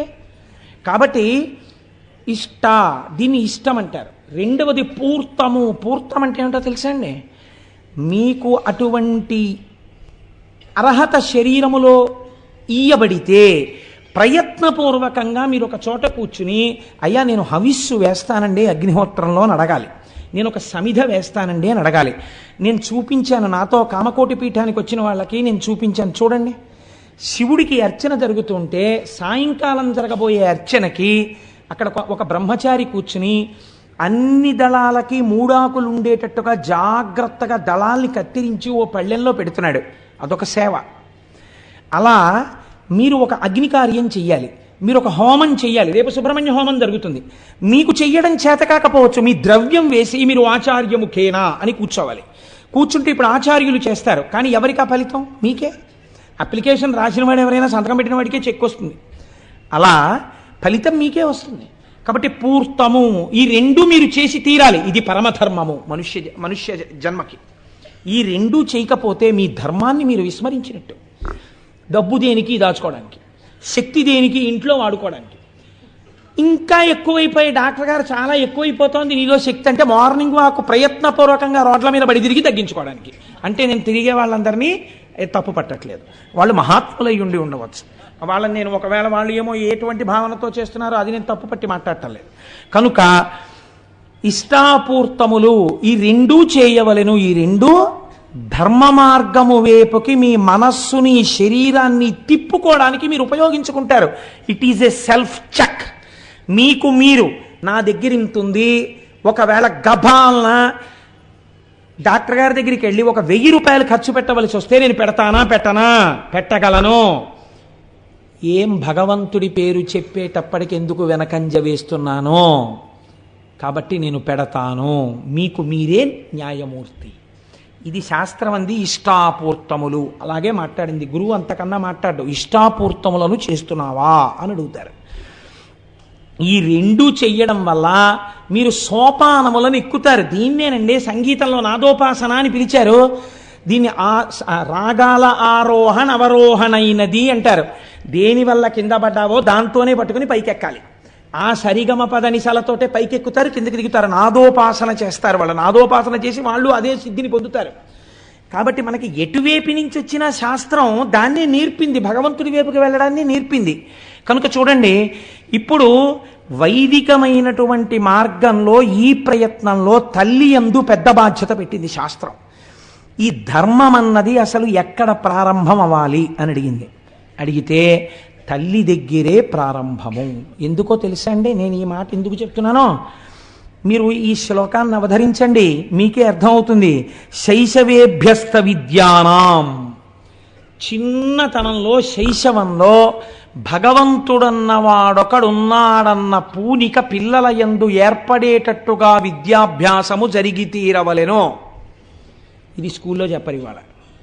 వాళ్ళకి సిలబస్సు, పెద్ద బ్యాగు, ఓ పెద్ద ఏదో వాళ్ళ స్కూల్కి వీడు అడ్వర్టైజ్మెంట్కు పనికొచ్చే వస్తువుల ఓ బ్యాడ్జీ పెట్టుకు తిరగాలి. ఎన్ని దిక్కుమాల అలంకారాలు చేసుకోవాలో ఓ స్కూల్కి వెళ్ళాలంటే. ఇవి వాళ్ళు నేర్పేది. మీరేం నేర్పాలి? మీరు పునరావృత్తి రహిత శాశ్వత శివ సాయుధ్య స్థితికి కావలసిన విద్య ఇంట్లో నేర్పాలి. అమ్మ చెప్పిన మాట బిడ్డడికి నాటుకున్నట్టు ఎవరు చెప్పినది నాటదు. మీరు జ్ఞాపకం పెట్టుకోండి. ఉపమన్యు ఆఖ్యానం ఇదే, ఎదర శివ మహాపురాణంలో వస్తుంది. అమ్మ ఒక మాట చెప్పింది అనుకోండి, వాడు బయటికి వెళ్ళి అంటాడు మా అమ్మ చెప్పింది ఇది నిజం అంటాడు వాడు. అమ్మ నేర్పాలి. నాన్న ఈయన శంకరుడు, ఈయన నారాయణుడు, ఈవిడ లక్ష్మి, ఇది కనకధారా స్తోత్రం. ఏది చెప్పు? ఆపదామపహర్తారం దాతారం సర్వసంపదాం. చిన్నతనంలో 4 శ్లోకాలు నేర్పాలి. భగవద్భక్తి అలవాటు చెయ్యాలి. వాడికో పంచె కట్టుకోవడం నేర్పాలి. వాడికి దేవుడి దగ్గరికి వెళ్ళి నమస్కారం పెట్టడం నేర్పాలి. చిన్నతనంలో పూర్వం నాయనమ్మలు అమ్మమ్మలు పిల్లల్ని దగ్గర కూర్చోబెట్టుకుని జోదు పెట్టని గోవింద అని ఇలా పెట్టడం నేర్పేవారు. ఎవరైనా ఇంటికి వస్తే చూడండి మా మనవాడు ఎంత బాగా జోది పెడతాడో అని చెప్పి గోవిందా గోవిందా అంటే వాడు ఇలా అంటుండేవాడు. ఇలా వాడికి తెలియకుండా అన్నది వాడి యొక్క బుద్ధి మార్చి వాడిని సక్రమ మార్గంలో తిప్పేది. మనం ఇవాళ టీవీ సీరియల్ వాడికి కూర్చోబెడతాం. ఏమిటి వస్తుంది వాడికి? బుద్ధి రమ్మంటే. కాబట్టి ధర్మమునకు ప్రాతిపదిక ఎక్కడ పడుతోంది? శైశవేభ్యస్తు విద్యానాం యవ్వనే విషయైషిణాం. నువ్వు ఎంత జాగ్రత్త పరుడవైనా ఇంద్రియములు బలిష్టములు. కాబట్టి బలిష్టమైన ఇంద్రియములు కోరుకునేటటువంటి సుఖములేవి ఉన్నాయో వాటిని పరమ ధర్మబద్ధంగా అనుభవింపచేసి ఆ సుఖములు కాదన్న వైరాగ్య బుద్ధిని సంతరించుకోవడానికి ధర్మపత్నిని స్వీకరించి కామమును ధర్మబద్ధమైన కామము చేత ధర్మబద్ధమైన అర్థముగా సంతానమును పొందు. కాబట్టి విషయ సుఖములను కూడా ఈశ్వరుడి వైపుకి తిప్పింది శాస్త్రం. కాబట్టి ఇప్పుడు ఏం చెయ్యాలి? యవ్వనే విషయేషిణాం, యవ్వనమునందు విషయముల చేత విషయములనబడేటటువంటి విషము కలిగిన పాముల చేత కాటువేయబడకుండా ఆ సుఖములను ధర్మపత్ని యందు పొంది అర్థమును పొందు. వార్ధకే మునివృత్తీనాం, నువ్వు వృద్ధాప్యంలోకి వచ్చేశాక కూడా తాళాల గుత్తి కోసం వెంపర్లాడవద్దు. ఇంటికి ఎవరొచ్చారు, ఎవరెళ్ళారు, ఎక్కడ తిరుగుదాం, ఏం చేద్దాం, ఎక్కడికి పరిగెడదాం, ఈ బుద్ధి మాను. వార్ధక్యం వచ్చాక నీకున్నది ఒక్కటే ఒక్క ధర్మం. మునివృత్తీనాం, మననం చెయ్యి, సంతతము మననం చెయ్యి. నిన్ను రమ్మంటారు, నేను రానని చెప్పు, నేను రాను. అయిపోతోంది టైం, ఓ పక్క జ్యోతి ఆరిపోవడానికి సిద్ధమైపోతోంది సమయం. దీపం ఉండగా ఇల్లు చక్కబెట్టావు. లేచిన దగ్గర నుంచి పూజా మందిరం మీద ఎగబడకో. నీ కొడుకున్నాడు, కోడలున్నారు చేయడానికి, వాళ్ళకి అలవాటు చెయ్యి. నువ్వేం చేస్తావు? కూర్చో. ధ్యానమునందు కూర్చుని బాగా మననం చెయ్యి. నువ్వు ఇతపూర్వం ఏం విన్నావో, ఏం చదివావో, ఏం చూశావో అవి మననం చేస్తూ ఉండు. ఏ సంకల్పము ఊపిరి మీద ఆధారపడింది, ఏ ఊపిరి తర్వాత నీ ఆయుర్దాయం ఆగిపోతుందో ఎవరికి తెలియదు. వృద్ధాప్యంలోకి వచ్చేసావు, 3వ నెంబర్ ప్రమాద పతాకం పడిపోయింది, స్థానిక భద్రతా సూచనగా. ఇంకా ఎందుకు తిరుగుతావు? ఇక తిరగకు. మహానుభావులు ఉన్నారండి లోకంలో. శ్రీభాష్యం అప్పలాచార్య స్వామి వారికి నడుము విరిగిపోతే వారిని చూడ్డానికి వెడితే మిగిలిన వాళ్ళు కళ్ళనీళ్లు పెట్టుకున్నారు. స్వామి చక్కగా రామాయణం చెప్పేవారు, ఏమిటండి ఇలా నడుము విరిగిపోయింది అంటే ఆయన అన్నారు, తిరిగి తిరిగి చెప్పవలసిన అవసరం పూర్తయింది లేరా? ఏం మంచం మీద కూర్చుని రామాయణం తలుచుకో పొంగిపోలేవా? నీ దగ్గరికి వచ్చిన వాళ్ళకి చెప్పుకోలేవా అని ఒక చోట కూర్చుని అనుభవించమని స్వామి నన్ను ఇలా కటాక్షించాడు అన్నారు. ఆయన మర్యాదా పురుషోత్తముడు, రామాయణం చదువుకుని రామోపాసన చేసిన మహాపురుషుడు ఆయన. కనుక వార్ధకే మునివృత్తీనాం యోగానంతే తను త్యజాం, చిట్ట చివర నీ మనస్సుని యోగము చేత అనేన యుజ్యతే ఇతి యోగ, అన్నిటికీ సాక్షిగా ఉంటూ కొడుకొచ్చేదో చెప్తాడు, ఆహా అలాగేనా నవ్వు, కోడలొచ్చేదో చెప్తుంది, ఓ నవ్వు నవ్వు, తామరాకు మీద నీటి బొట్టు. నువ్వు అలా హాయిగా ఉండగా శరీరము నుంచి ప్రాణోత్క్రమణం జరుగుతోంది. ఏమీ హడావిడక్కర్లేదు. అవుతుందని చెప్పారు పెద్దలు, ఎన్ని మాటలు వినలేదు, ఎంతమంది వెళ్ళిపోలేదు. నా అదృష్టం, నేను ఇప్పుడు చూడబోతున్నాను. ఎవరిని చూడబోతున్నాను? మహాపురుషులైన వారందరూ శరీరాలు విడిచిపెట్టిన చోటు ఎక్కడుందో అక్కడికి వెళ్ళి నేను వారి దర్శనానికి వెళ్ళిపోతున్నాను. నేను ఏ పరమాత్మ పాదాలు పట్టుకున్నానో వాడిలోకి వెళ్ళిపోతున్నాను. కాబట్టి పడిపోతున్న శరీరాన్ని సాక్షిగా చూస్తూ నువ్వు ఆరాధించిన వాడిలో కలిసిపో. కాబట్టి ఏమైంది? యోగేనాంతే తను త్యజాం, శరీరమును వదిలిపెట్టు. ఎంత పెద్ద మాట అన్నారో చూడండి. చచ్చిపోతున్నానని ఏడవకు. ఓ ఉత్తరీయాన్ని తీసి రాత్రి ఇంటికి వెళ్ళిపోయిన తర్వాత అలా దండెం మీద బారేసినట్టు, ఫలహారమో రాత్రి భోజనమో అయిపోయిన తరువాత నీ మీద వేసుకున్న ఉత్తరీయాన్ని వదిలిపెట్టేసి పడుకోవడానికి ఓ తేలిక బట్టను ఎలా కట్టుకుంటావో అలా మళ్ళీ పొద్దున్న లేచి స్నానం చేసే ముందు ఆ తేలిక వస్త్రాన్ని వదిలేసినట్టు అయిపోయింది. ఈశ్వర, దీనితో ప్రయోజనాన్ని సిద్ధింపచేశావు, నన్ను అనుగ్రహించావు అని ఈశ్వరుడిలోకి చేరుతూ దీన్ని వదులు. దీనికి ధర్మం పట్టుకో. ధర్మం తప్ప వేరొక మార్గం లేదు. ఇదే శాబ్దిక ప్రమాణమైన వేదము. ఈ వేదమును ఎవరు ఇచ్చాడో వాడు రుద్రుడు. ఆ రుద్రుడు ఏమి చేస్తూ ఉంటాడు మన చేత అంటే, ఈ శాబ్దిక ప్రమాణమైనటువంటి వేదము చేత ప్రతిపాదింపబడినటువంటి ధర్మము మనకి బాగా అర్థమయ్యేటట్టుగా ఆ శివుడే ఒక గురు రూపంలో వచ్చి చెప్పి మన మనస్సులను మార్చి పరమాత్మ వైపుకి అడుగులు వేసేటట్టు బుద్ధిని చక్కదిద్దినాడు. కాబట్టి ఇప్పుడు ఎవడు రుద్రుడు? వాడే వీడు. వాడు రుద్రుడై ఉన్నాడు. కాబట్టి ఇప్పుడు వేద ప్రమాణము వైపు నడిపించాడు. మీరు రామాయణంలో ఒక చిత్రమైన సంఘటన ఉంది. తల్లి కౌసల్యామాతకెళ్ళి రామచంద్రమూర్తి నమస్కరించారు అరణ్యవాసానికి వెళ్ళిపోతూ. అమ్మా నేను బయలుదేరుతున్నానమ్మా అన్నారు. తల్లి ఏమనాలి? నాన్న లౌకికంగా పెట్టిందనుకోండి రక్ష ఆవిడ అంది, లక్ష్మణుడు వచ్చి తిరగబడవాయా దశరథ మహారాజు మీద చంపేస్తానంటే నువ్వు ఒప్పుకోలేదు, ధర్మం పట్టుకున్నావు. నాకు తెలిసి రామా, ఇది ఒక తల్లి నేర్పవలసిన మాట. ఒక తల్లి కొడుకు గురించి ఈ మాట అన్ననాడు పొంగిపోయిన మాట. ఒక తల్లి ఏ లోకంలో ఉన్నా ఎప్పుడు సంతోషిస్తుందో తెలుసా అండి? ఏ తల్లి కన్న బిడ్డడవో నయ్యా, నిజంగా ఇంత గొప్పగా ప్రవర్తిస్తున్నావు, ఎంతమందిని సంతోషపెడుతున్నావయ్యా అన్ననాడు ఆ తల్లి సంతోషిస్తుంది. ఏ లోకంలో ఉన్నా మృత్యుబాధను అనుభవించి నేను వీడిని ప్రసవించినందుకు వీడు నా పేరు నిలబెట్టాడని నా కన్న కడుపు సార్థకమైందంటుంది. కౌసల్యా లోకభర్తారం శుశిబేయం మనస్వినీతం మమార్థం సుఖం పృచ్ఛా శిరసా చాభివాదయా అంది సీతమ్మ తల్లి సుందరకాండలో. అందరూ తల్లులు బిడ్డల్ని కన్నారు వాళ్ళ కోసం. మా అత్త కౌసల్య అలా కన్లా, లోక కళ్యాణాన్ని తీసుకురాగలిగిన రామచంద్రమూర్తిని కంది. అటువంటి బిడ్డని కన్న మా అత్త కడుపుకి నమస్కారం అని చెప్పింది. అందుకని తల్లికి తెలుసు రామచంద్రమూర్తి ఎంత ధర్మం పట్టుకుంటాడో. ఆవిడంది బయలుదేరుతుంటే, నాన్న సవై రాఘవ శార్దూల ధర్మస్వామభిరక్షతు, నువ్వు ఇంతకాలము ఏ ధర్మమును పట్టుకోవడం వల్ల నీ జీవితంలో వైక్లభ్యం లేకుండా కొన్ని కోట్ల మందికి సుఖములయందు కాని దుఃఖములయందు కాని ఆదర్శమూర్తి అయిన మర్యాదా పురుషోత్తముడు రామచంద్రమూర్తి అన్న కీర్తి గణించి యశస్వి అయి ఇంతమందికి పాఠం నీ నడువడి చేత నేర్పావో, ఆ ధర్మము నుండి నీ మనస్సు మళ్ళకుండుగాక, నీవు అనుష్ఠించిన ధర్మము నిన్ను కాపాడుగాక. నాన్న నువ్వు ధర్మము తప్పకో, ఆ ధర్మము నిన్ను కాపాడుతుంది. ఇది నేను నీకు చేస్తున్న ఆశీర్వచనం అంది కౌసల్య. రామాయణం నేర్పింది మనకి బిడ్డలకి తల్లి ఏం నేర్పాలో. కనుక ఈ ధర్మము వేపుకి మనస్సు నడిచేటట్టు చెయ్యగలిగిన వాడెవడో, శాబ్దిక ప్రమాణమైన వేదములోనున్న ప్రమాణమును నేర్పి మన మనస్సులను మార్చిన వాడెవడో వాడు రుద్రుడు. వాడి చేత పట్టుకున్న పినాకమది, దాని వింటి నారి శబ్దములే వేదములు.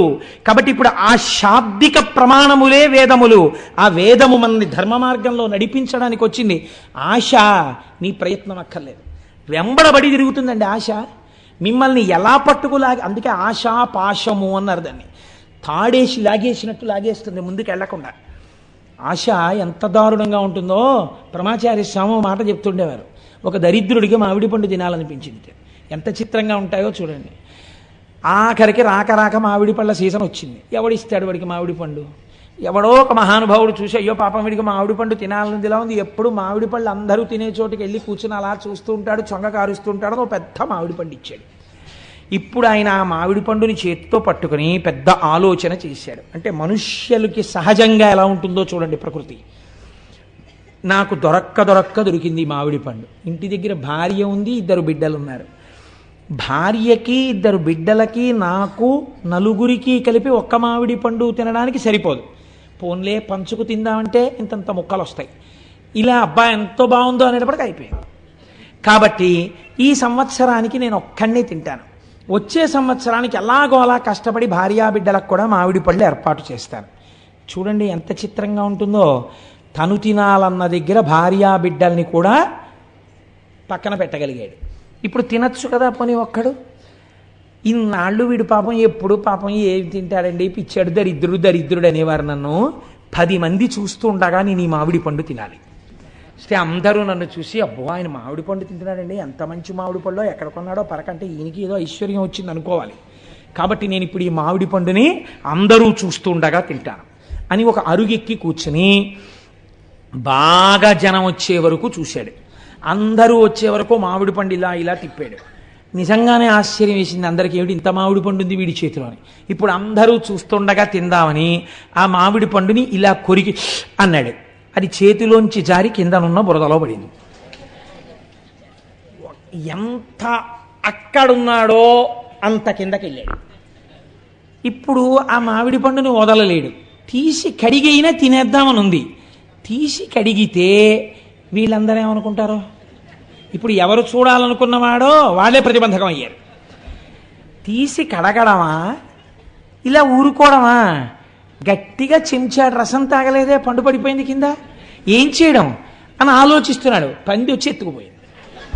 అయిపోయింది మామిడి పండు. ఆ వచ్చే సంవత్సరానికి మళ్ళీ దొరికితేను. ఇంత ఆశాపాశములు, ఇది ఒక దృష్టాంతం. ఇలాంటి ఆశాపాశాల్లో మనం ఎన్నింటితో తిరుగుతున్నాం మీరు చూడండి. సాధారణంగా ఒక మాట వినపడుతుంటుంది మనకి ఇళ్లల్లో, ఎక్కడికైనా వెళ్ళినప్పుడు వాళ్ళ ఇంటికి ఫంక్షన్కి వెళ్తున్నాం కదా, అదేంటి ఇలా పెడితే ఏం బాగుంటుంది, ఈ చీర కట్టుకోనా బాబాయ్, వాళ్ళ మీద ఎందుకు, ఈ ఈ ఈ ప్యాంట్ వేసుకోనా అంటే నా మీదే కదా, ఈ ప్యాంట్ వేసుకోనా, ఈ షర్ట్ వేసుకోనా, ఇలా బెల్ట్ పెట్టుకోనా, ఇలా టక్ చేసుకోనా, ఇలా స్ప్రే కొట్టుకోనా, అదేంటి మంచి గాడీ డిజైన్ ఉన్న షర్ట్ వేసుకోనా, ప్లెయిన్ షర్ట్ బాగుంటుందా, ఫుల్ హ్యాండ్స్ వేసుకోనా, హాఫ్ హ్యాండ్స్ వేసుకోనా, ఇన్ని అడుగుతాడు. బ్రాస్లెట్ చెస్ట్లో ఉందా, లాకర్లో ఉందా, ఇంట్లో ఉందా, ఓసారి పెట్టుకోనా, బ్రాస్లెట్ పెట్టుకుని ఫుల్ హ్యాండ్స్ వేసుకుంటే కనపడుతుందా, హాఫ్ హ్యాండ్స్ వేసుకుని బ్రాస్లెట్ వేసుకోనా. ఇన్ని దిక్కుమాల ఆలోచనలండి. దీనికి ట్రైనింగ్ కావాలండి. మీకు ఎవడైనా వచ్చి చెప్పాలండి, నేర్పాలా? సహజంగా వస్తాయి. ధర్మం వైపుకి అడుగు పడాలంటే ఈశ్వరానుగ్రహం ఉండాలి. నా ప్రవర్తన ధార్మికంగా ఉందా అని చూసుకోవడానికి మీకు లోపల కలేజా రావాలి. ఆ కలేజాకి అటువంటి ధార్మిక ప్రవర్తనకి ఈశ్వరానుగ్రహం కావాలి. అలాంటి అనుగ్రహం ఇచ్చి నడిపించేవాడెవడో వాడు రుద్రుడు. ఇప్పుడు నాకు అక్కర్లేదనేవాడు ఎవడైనా ఉంటే నాకు చూపించండి రుద్రుణ్ణి. నమస్తే రుద్రమన్యవ ఉతోత ఇషవే నమః. నీ కోపం వస్తే ఇన్ని భ్రష్టత్వాలు వస్తాయి. అందుకని వద్దా, ఆ ధనస్సు వద్దు, ఈ ధనస్సు పట్టుకో, ఇది అందుకని పినాకి అని పిలిచింది శాస్త్రం ఆయన్ని. కాబట్టి ఇప్పుడు చూడండి అంటున్నారు రుత్, రుద్ర శబ్దములో రుత్ అన్న మాట ఉంది. ఈ రుత్ తాం భక్తేభ్యో ద్రావయతి. రుత్ అంటే ప్రతిబంధకము, అడ్డము. ఒక అడ్డం ఉంది. ఈ అడ్డం ఉండడం వల్ల వాడు ఈశ్వరుణ్ణి చేరలేకపోతున్నాడు. చేరలేక మనస్సు నిలబట్టలేదు, ఈశ్వరాభిముఖం కావట్లేదు. ఈశ్వరుణ్ణి గట్టిగా పట్టుకున్నాడు. రోషీరోయదు కామినీ జనుల తారుణ్యోరు సౌఖ్యంబులన్ బాసీబాయద పుత్రమిత్రధన సంపద్భ్రంతి వంచాలతల్ కోశీకోయదు నామనంబకట నీకున్ ప్రీతిగా సత్క్రియల్ చేసి చేయదు దీని తుళ్ళన చవే శ్రీకాళహస్తీశ్వర అన్నాడు దుర్జటి. ఉన్నదున్నట్టు చెప్పుకున్నాడు. కాబట్టే మహాపురుషుడయ్యాడు. కాబట్టి చూడండి, ఎవరు భగవంతుణ్ణి నిజంగా కోరుకుని ఈశ్వరా నేను ఈ కోరికల వల్ల, ఈ కారణాల వల్ల నిన్ను పొందలేకపోతున్నాను, వీటి మీద నా మనస్సు మరల్చు అని వెళ్ళి నిజాయితీతో చెప్పుకున్నాడో ఈశ్వరుడికి, ఆ నిజాయితీకి పొంగిపోయి తీసేస్తాడంతే ఆ ప్రతిబంధకాన్ని. అమ్మా నాకు చదవాలనే ఉందమ్మా, కానీ రాత్రి 10 అయ్యేటప్పటికీ నాకు నిద్ర వచ్చేస్తోందమ్మా, కాసేపు అమ్మా నువ్వు కూడా నా పక్కన కూర్చుని నాకు 10 అయ్యేటప్పటికి నిద్ర వచ్చేసేయకుండా నాకు ఇలా కళ్ళు పడిపోతుంటే ఒక్కసారి నన్ను కొట్టి నాకు ఒక్క 20 నిమిషాలు ఏమైనా మంచి మాటలు చెప్పావా, నేను మళ్ళీ 11 వరకు 11:30 వరకు చదువుకోగలను. అమ్మ నాతో పాటు కూర్చోవా అంది పిల్ల. కూర్చోవలసిన అవసరం తల్లికి ఏమిటి? 9ంటికి హాయిగా పడుకోగలదు తల్లి. అలాగే నాన్న కూర్చుంటానంది. ఎవరి కోసం కూర్చుంది? 10 వరకు పనున్నా లేకపోయినా రేపు చెయ్యబోయే కూరకి ఇవ్వాలే కూర తరుక్కుని ఏదో పని చేసుకుంటూ కూర్చుంది. 10 అయింది. పిల్ల చదువుకుంటున్న గదిలోకి వచ్చింది. ఇలా కునికుపాట్లు పడుతోంది. లేపి ఓ గుక్కెడు టీయో కాఫీయో పాలో ఇచ్చి, కాసేపు నాన్న మీ నాన్నగారు ఎంత సంతోషపడిపోతారో, నీకు మంచి ర్యాంక్ వస్తే నాన్నగారు ఏమన్నారో తెలుసా, తల్లిగాడు తెల్లగా ఉంటాడు, వాడికి నేను 2 జతల గాజులు చేయిస్తాను, నా తల్లి 2 జతల గాజులు వేయించుకుంటే దాని రంగు మీద గాజులు అందమే కనపడదు, నా తల్లి బంగారం కన్నా గొప్పది అని మీ నాన్నగారు మురిసిపోతారు. మీ నాన్నగారు నీ చేతులకి 2 జతల గాజులు తెచ్చినప్పుడు ఎంత పొంగిపోవాలి. మరి నువ్వు కష్టపడి చదవాలి కదా నాన్న, నువ్వు 11:30 వరకు చదవ. అమ్మా ఇంకా నువ్వు 20 నిమిషాలు కూడా అక్కర్లేదు, ఇంకో 15 నిమిషాలు వేస్ట్, నువ్వు పడుకో నేను చదువుకుంటానని చదివేసుకుంది. అమ్మ ఏం చేసింది? ఏది లక్ష్యమును చేరడానికి ప్రతిబంధకమో దాన్ని తీసేసింది. మీకు ఈశ్వరుణ్ణి చేరడానికి ఏది ప్రతిబంధకమో, నమస్తే రుద్రమన్యవ ఉతోత ఇషవే నమః అని అభిషేకం చేస్తే, పారాయణ చేస్తే రుద్రాన్ని, శివాష్టోత్తరం చదివితే ఆయన ఆ ప్రతిబంధకాన్ని తీసేస్తాడు. ఇది రుద్ర, ఇది రక్షణ కలిగినటువంటి. అందుకని నమస్తే రుద్రమన్యవ అంటూ వెళ్ళి ఆ చేతిలో ధనస్సును రుద్రశబ్దంతో కలపడం వెనకాల కారణం అది. ఇప్పుడు రోదయతి శత్రువున్ రుద్ర, ఇప్పటి వరకు మిమ్మల్ని ఏడిపించిన వారు లేదా లోకమునకు శత్రువులైన వాళ్ళు, అంటే ఈశ్వరుడు ప్రతిపాదించినటువంటి ధర్మమునకు విరుద్ధమైన మార్గములో ప్రవర్తించడమునందు మమేకమైన వారు, అటువంటి వారిని ఏడిపించేవాడు. అంటే మాకు ఒంట్లో బలం ఉంది కదా అని తిరిగారు రాక్షసులు, అంటే ఈశ్వర మార్గమును విస్మరించిన వారు, వాళ్ళని మట్టు పెట్టగలిగిన వాడు, వాళ్ళని ఏడిపించగలిగిన వాడు. రుదం రోదనం ద్రావయతీతివా రుద్ర.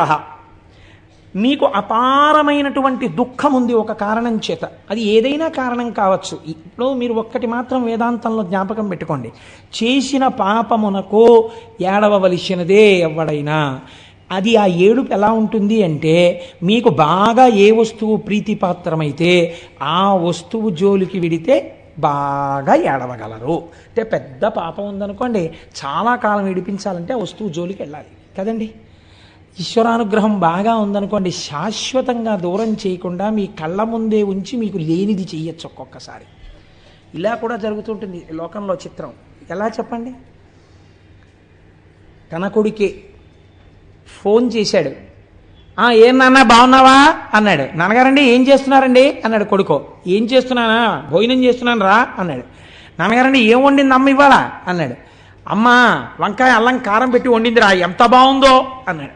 నాన్నగారండి మాకు ఇక్కడ పెడతారండి హాస్టల్లో గడ్డి, మీరు అక్కడ చెప్తుంటే నా నోరు ఊరిపోతుంది నాన్నగారండి అన్నాడు. ఇక్కడ కొడుకు తండ్రి యొక్క కందుల వెంట నీళ్లు కారి ఇంకా వెయ్యకే ఆ కూర అన్నాడు. ఎందుకన్నాడు? కొడుకు తనతో కలిసి ఆ కూర తినలేకపోయింది అన్నారు. శంకరుడు ధనస్సు పట్టుకుంటే ఇంత స్తోత్రమా, వేదంలో ఇన్ని మంత్రాలు రావడమా, ఎందుకు రావాలి అని అడిగారు. అడిగితే కారణం చెప్పారు.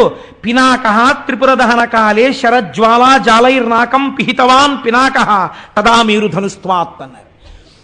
లోకమునందు ఎక్కడా లేని రీతిలో బంగారు పర్వతమైనటువంటి మేరు పర్వతాన్ని తన చేతిలో ధనస్సుగా పట్టుకుని నిలబడిన నాడు, అటువంటి ధనస్సు యొక్క కాంతుల చేత సమస్త లోకములు కప్పబడిపోయి రాత్రనక పగలనక బంగారు కాంతి యందు అన్ని లోకములు ఎప్పుడు ప్రకాశించాయో, అలా ధనస్సు చేతిలో ఎవడు పట్టుకున్నాడో వాడి చేతి ధనస్సే చిత్రం. అలా ఎవ్వరూ పట్టుకోలేరు. అలాంటి ధనస్సు పట్టుకున్నాడు కాబట్టి నిన్ను పినాకి అని నీ చేతి ధనస్సుని స్తోత్రం చేస్తున్నావు అన్నారు. మా గురువుగారు పినాకి అన్న మాటని ఎంత అనుభవించారో తెలియదు, కానీ వారి కొడుక్కి పినాకపాణి అని పేరు పెట్టుకున్నారు. కాబట్టి ఇన్ని విషయాల్ని సమన్వయం చేస్తూ మనకి పెద్దలన్నారు, ఆయన చేతిలో ఉన్న ధనస్సుని ఇన్ని రకములుగా ఉద్ధరించగలదు. కాబట్టి ఆ ధనస్సుని చూడడం, ఆ ధనస్సు గురించి చెప్పిన రుద్రాన్ని పారాయణ చెయ్యడం, ఆ రుద్రంతో అభిషేకం జరుగుతుంటే చక్క ప్రశాంతంగా కూర్చుని వినడం, అది ఇది కాదు, నీకు చేతనైతే చక్కగా నువ్వే కూర్చుని చదువుకుని మురిసిపోవడం నేర్చుకో. అందులో నిజంగానండి అనువాకాలు పెడతాయి.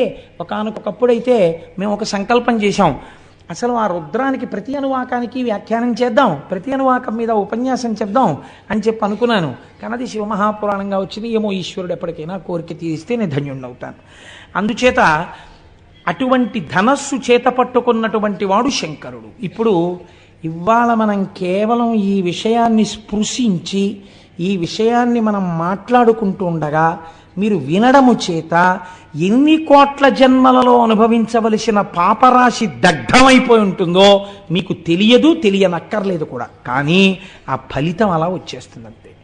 ఎందుకని అంటే మీరు అటువంటి దర్శనం, అటువంటి మాటలు విన్నారు, వినడం చేత దాని ఫలితం అలా వచ్చి తీరుతుంది.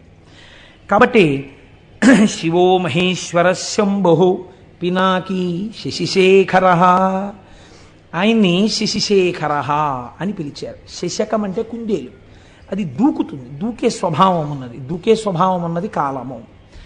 ఈ కాలము దూకుతుంది అని ఎందుకంటారంటే, మీరు చూడండి, సుఖము చేత కాలము దూకేస్తుంది. భోగి పండక్కి కూతురు అల్లుడు మనవలు వస్తున్నారనుకున్నప్పుడు రిటైర్ అయిపోయిన ఆయనకి ఎంతకీ భోగి రానట్టు అనిపిస్తుంది. ఇంకా రేపే భోగనగా అస్తమానం లేచి కళ్ళజోడెట్టుకుని గడియారం చూసుకుంటాడు, గౌతమి వచ్చే టైం అయిపోతుందని. మీరు కాకినాడ టౌన్ స్టేషన్లో చూడండి ఎంతమంది పెద్దవాళ్ళు ఉంటారో. ఆ కూతుళ్ళని కౌగలించేసుకుని అల్లుళ్ళని గౌరవించేసి ఆ మనవల్ని చేత్తో పట్టుకుని తాతగారండి తాతగారండి అంటుంటే వాళ్ళని ఆటోలు ఎక్కించుకుని కార్లు ఎక్కించుకుని వెళ్ళిపోయి ఆ మనవలతో ఆడుకుని కనుమ వస్తుంది, అంతే కళ్ళ నీళ్లు ప్రారంభం. ఎందుకని వెళ్ళిపోతుంది కూతురు అల్లుడును. ఏమిటో వచ్చిందనుకున్నంతసేపు పట్లేదు, ఇట్టి అయిపోయింది, భోగి నుంచి కనుమకు వచ్చేసామంటాడు. దూకేసింది కాలం సుఖంలో కదండి. కాబట్టి శశకము చంద్రుడి యందు కుందేలు ఉంటుంది. అందుకే కాలము దూకుతుంది, కాలము నిబ్బరంగా ఉంటుంది. ఒక్కొక్కసారి దుఃఖంలో ఉన్నాడు అనుకోండి, ఈ కాలం గడవట్లేదండి అసలు అంటాడు. 20వ తారీఖునే డబ్బులు అయిపోయాయి అనుకోండి, ఏమిటో ఈ నెల గడవట్లేదండి అసలు 31 వస్తుందా అంటాడు. కాబట్టి కాలం చాలా గడుసుగా గంభీరంగా ఉన్నట్టుంటుంది. కాబట్టి మీరు ఈ దాంట్లో అర్థం చేసుకోవలసిన రహస్యం ఒకటి ఉంది. మీరు అసలు దాన్ని పట్టుకుంటే శశిశేఖరః అన్న మాటకున్నటువంటి తాత్వికమైన అర్థం మీకు అర్థం అవుతుంది. ఈ కాలమునందు మీకేమొస్తోంది? ఇప్పుడు నేను చెప్పిన 2 ఉదాహరణల్లో మీకేమర్థమైంది? ఒకదాని యందు సుఖం ఉంది, ఒకదాని యందు దుఃఖం ఉంది. దుఃఖం ఉన్నప్పుడు కాలం కదలనట్టు అనిపిస్తోంది, సుఖం ఉన్నప్పుడు దూకేసినట్టు అనిపిస్తోంది. దూకేసినట్టు కనపడిన కాలాన్ని, దూకనట్టు కనపడిన కాలాన్ని మీరు వైదిక సమన్వయం చేస్తే క్యాలెండర్లు, డేట్లు, జనవరిలు, ఫిబ్రవరిలు పక్కన పెట్టేయండి, అది మన సంప్రదాయం కాదు. మీరు రోజు చెప్పేటప్పుడు కాలాన్ని ఎలా చెప్తారు? శ్రీ వ్యయనామ సంవత్సరే ఉత్తరాయణే శిశిర ఋతౌ మాఘమాసే శుక్లపక్షే పంచమ్యాం వాసరః భౌమవాసరే శుభనక్షత్రే శుభయోగ శుభకరణయే వంగుడి విశేష విశిష్టాయాం శుభరిదౌ శ్రీమాన్ శ్రీమతః అని చెప్తున్నారా లేదా? ఈ తిథులు ఎలా వస్తున్నాయి? శుక్లపక్షే అని చెప్తున్నారా? శుక్లపక్షం దేనివల్ల వస్తుంది? చంద్రుడి యొక్క కళలు వృద్ధి పొందితే శుక్లపక్షం వస్తుంది. చంద్రుడి యొక్క కళలు జారిపోతే కృష్ణపక్షం వస్తుంది. ఒక శుక్లపక్షం ఓ కృష్ణపక్షం వస్తే ఓ నెల వస్తోంది. అలా కొన్ని నెలలు కలిస్తే ఓ సంవత్సరం వస్తోంది, కొన్ని సంవత్సరాలు కలిస్తే ఓ పుష్కరం వస్తోంది. ఇలా మీకు ఆధారం ఏమిటి? చంద్రుడి యొక్క కళలు దిగడం పెరగడం. చంద్రుడి కళలు దిగడం పెరగడం ఏదో ఒక కళలోంచి రావాలి కదా. ఆ కళలోంచి పెరుగుతున్న కళలు, ఈ వెళ్ళిపోతున్న కళలు మళ్ళీ ఆ కళలోకి వెళ్ళిపోవాలి కదా. అటువంటి శాశ్వతమైన చంద్రకళ ఏది ఉందో అది పార్వతీ పరమేశ్వరుల యొక్క కిరీటముల మీద ఉంటుంది. ఇప్పుడు ఈ కాలాన్ని మీరు దేని పెట్టి కొలుస్తున్నారో ఈ కాలమంతా ఆయన కిరీటం మీద ఒక ఆభరణం అయి ఉంది. కాలం ఆయనకి ఆభరణము, మీరు కాలమునకు వశులు. ఎంత తేడా వచ్చింది చూడండి. కాలమునకు వశులైన మిమ్మల్ని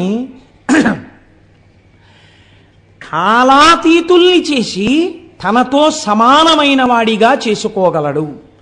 ఇది శశిశేఖరః. అసలు నిజమైన తాత్వికమైన అర్థం అది. ఎవరు ఆయన పాదములు పట్టుకుంటున్నారో అటువంటి వాడికి జ్ఞానమిచ్చి కాలాతీతుణ్ణి చేసి మళ్ళీ పుట్టవలసిన అవసరం లేకుండా ఇదే చిట్ట చివరి మరణము. ఎందుకని? ఇక మళ్ళీ మరణం లేదు, ఎందుకంటే పుట్టుక లేదు. కాబట్టి ఈ స్థితికి పెంచగలడు. కాలము ఆభరణముగా ఉన్నవాడని చెప్పడానికే చంద్రరేఖని పొంది ఉంటాడు. మోక్షం ఇయ్యగలిగిన వాడని చెప్పడమే చంద్రరేఖని ధరించి ఉండడం. ఇదే శశిశేఖరః. అసలు తాత్వికమైన రహస్యం అది, శశిశేఖరః అన్న మాటకి. సరే, కానీ మనం అంటాం సోమనాథలింగము అన్న విషయాన్ని ప్రస్తావన చేస్తాం. కానీ ఇది కూడా పరమ సత్యం, లేకపోతే జ్యోతిర్లింగం రాదుగా. మీరు చూడండి, మళ్ళీ ఇక్కడ ఒక చిత్రమైన మాట ఉందండి. శివ సంబంధమైన విషయాల్లో కొన్ని ఆశ్చర్యకరమైన మాటలు ఉంటాయి. మీరు కంచిలో ఉండేటటువంటి లింగం దగ్గరికి వెళ్ళి ఇది జ్యోతిర్లింగము అని మీరు అన్నారనుకోండి, శాస్త్రం అంగీకరించదు దాన్ని. దాన్ని ఏమంటారంటే అష్టమూర్తుల యందు అది ఒక లింగము, పృథివీ లింగము అని పిలుస్తారు. పంచభూత లింగాల్లో అదొకటి. అలాగే కాళహస్తి వెడితే అది వాయులింగం, అది జ్యోతిర్లింగం కాదు. అలాగే మీరు జంబుకేశ్వరం వెడితే జలలింగం, అది జ్యోతిర్లింగం కాదు. కానీ మీరు కొన్ని లింగాలు ఉన్నాయి, వాటిని జ్యోతిర్లింగములని పిలుస్తారు. చాలా జాగ్రత్తగా మీరు పట్టుకునే ప్రయత్నం చేయండి. శశిశేఖరః అన్న దాని తత్వంలోంచి జ్యోతిర్లింగం అని పిలిచినప్పుడు మీరు ఒక స్తోత్రం చదువుతుంటారు సాధారణంగా. మీకు అందరికీ నోటికొచ్చది. సౌరాష్ట్రే సోమనాథంచ శ్రీశైలే మల్లికార్జునం ఉజ్జయిన్యాం మహాకాళం ఓంకారం అమలేశ్వరం అని ఆ శ్లోకం అంతా చెప్పి ఆ చిట్ట చివర మనం ఓ మాట చెప్తుంటాం, ఏతాని ద్వాదశ లింగాని అని సాయం ప్రాతర్పటేన్నరః అంటాం. ఇది ద్వాదశ జ్యోతిర్లింగ స్తోత్రము అని పిలుస్తాం. ఈ 12 మీరు జ్యోతిర్లింగములు అని పిలుస్తున్నారు కదండి. జ్యోతిర్లింగము అని పిలిచినప్పుడు లింగము జ్యోతి, ఈ 12 చోట్ల ఏముండాలి? న్యాయంగా దీపం ఉండాలి, జ్యోతి ఉండాలి. కానీ మీరు సౌరాష్ట్రం వెళ్ళారనుకోండి, సోమనాథ క్షేత్రానికి వెళ్ళారనుకోండి, అక్కడ మీకు దీపం కనపడుతోందా, శివలింగం కనపడుతోందా? శివలింగమే కనపడుతోంది. శ్రీశైలే మల్లికార్జునం, మీరు శ్రీశైలం వెళ్ళారనుకోండి, శ్రీశైలంలో మల్లికార్జున లింగం కనపడుతోందా, జ్యోతి కనపడుతోందా? లింగమే కనపడుతోంది. మరి మీరు ఈ 12 జ్యోతిర్లింగాలనడానికి, ఈ 12 జ్యోతిర్లింగాలంటే మిగిలిన కంచి ఇలాంటి చోట ఉన్న లింగాలు వీటికన్నా తేడాగా ఏమైనా ఉన్నాయా? మరి వాటిని జ్యోతిర్లింగాలను మీరు ఎందుకన్నారు? ఈ 12 ఎందుకు జ్యోతిర్లింగాలు అంటారు? ఏమైనా కారణం ఉందా? అలా ఎందుకు పిలుస్తారు? అంటే దీన్ని రుద్రానికి ఉన్నటువంటి ప్రార్థన గజ్జె ఎందు చెప్పారు. ఆపాతాల నభస్థలంత భువన బ్రహ్మాండమా విస్ఫురత్ జ్యోతిస్ఫాటికలింగమౌళి విలసత్పూర్ణేందు వాంతామృతై అస్తోకాప్లుతమేకమీశమనిశం రుద్రాను వాకాన్ జపన్ ధ్యాయేత్ ఈప్సిత సిద్ధయే అన్నారు. ధ్యాయేత్, మీరు ఆ లింగము దగ్గరికి వెళ్ళి అడిగినప్పుడు ఇహమునందు కావలసిన సౌఖ్యము నుండి మోక్షము వరకు ఏదైనా ఇవ్వగలిగిన పరబ్రహ్మస్వరూపంగా శివలింగం ఉన్నది. మీకు దొంగో చీకట్లో తెలియలేదనుకోండి, దీపం పెట్టి చూడాలి, స్పష్టంగా తెలుస్తుంది. దీపాన్ని చూడడానికి ఇంకో దీపం అక్కర్లేదు, దీపమే అంతే. ఇంకా జ్యోతియే ప్రధానము స్పష్టతకు.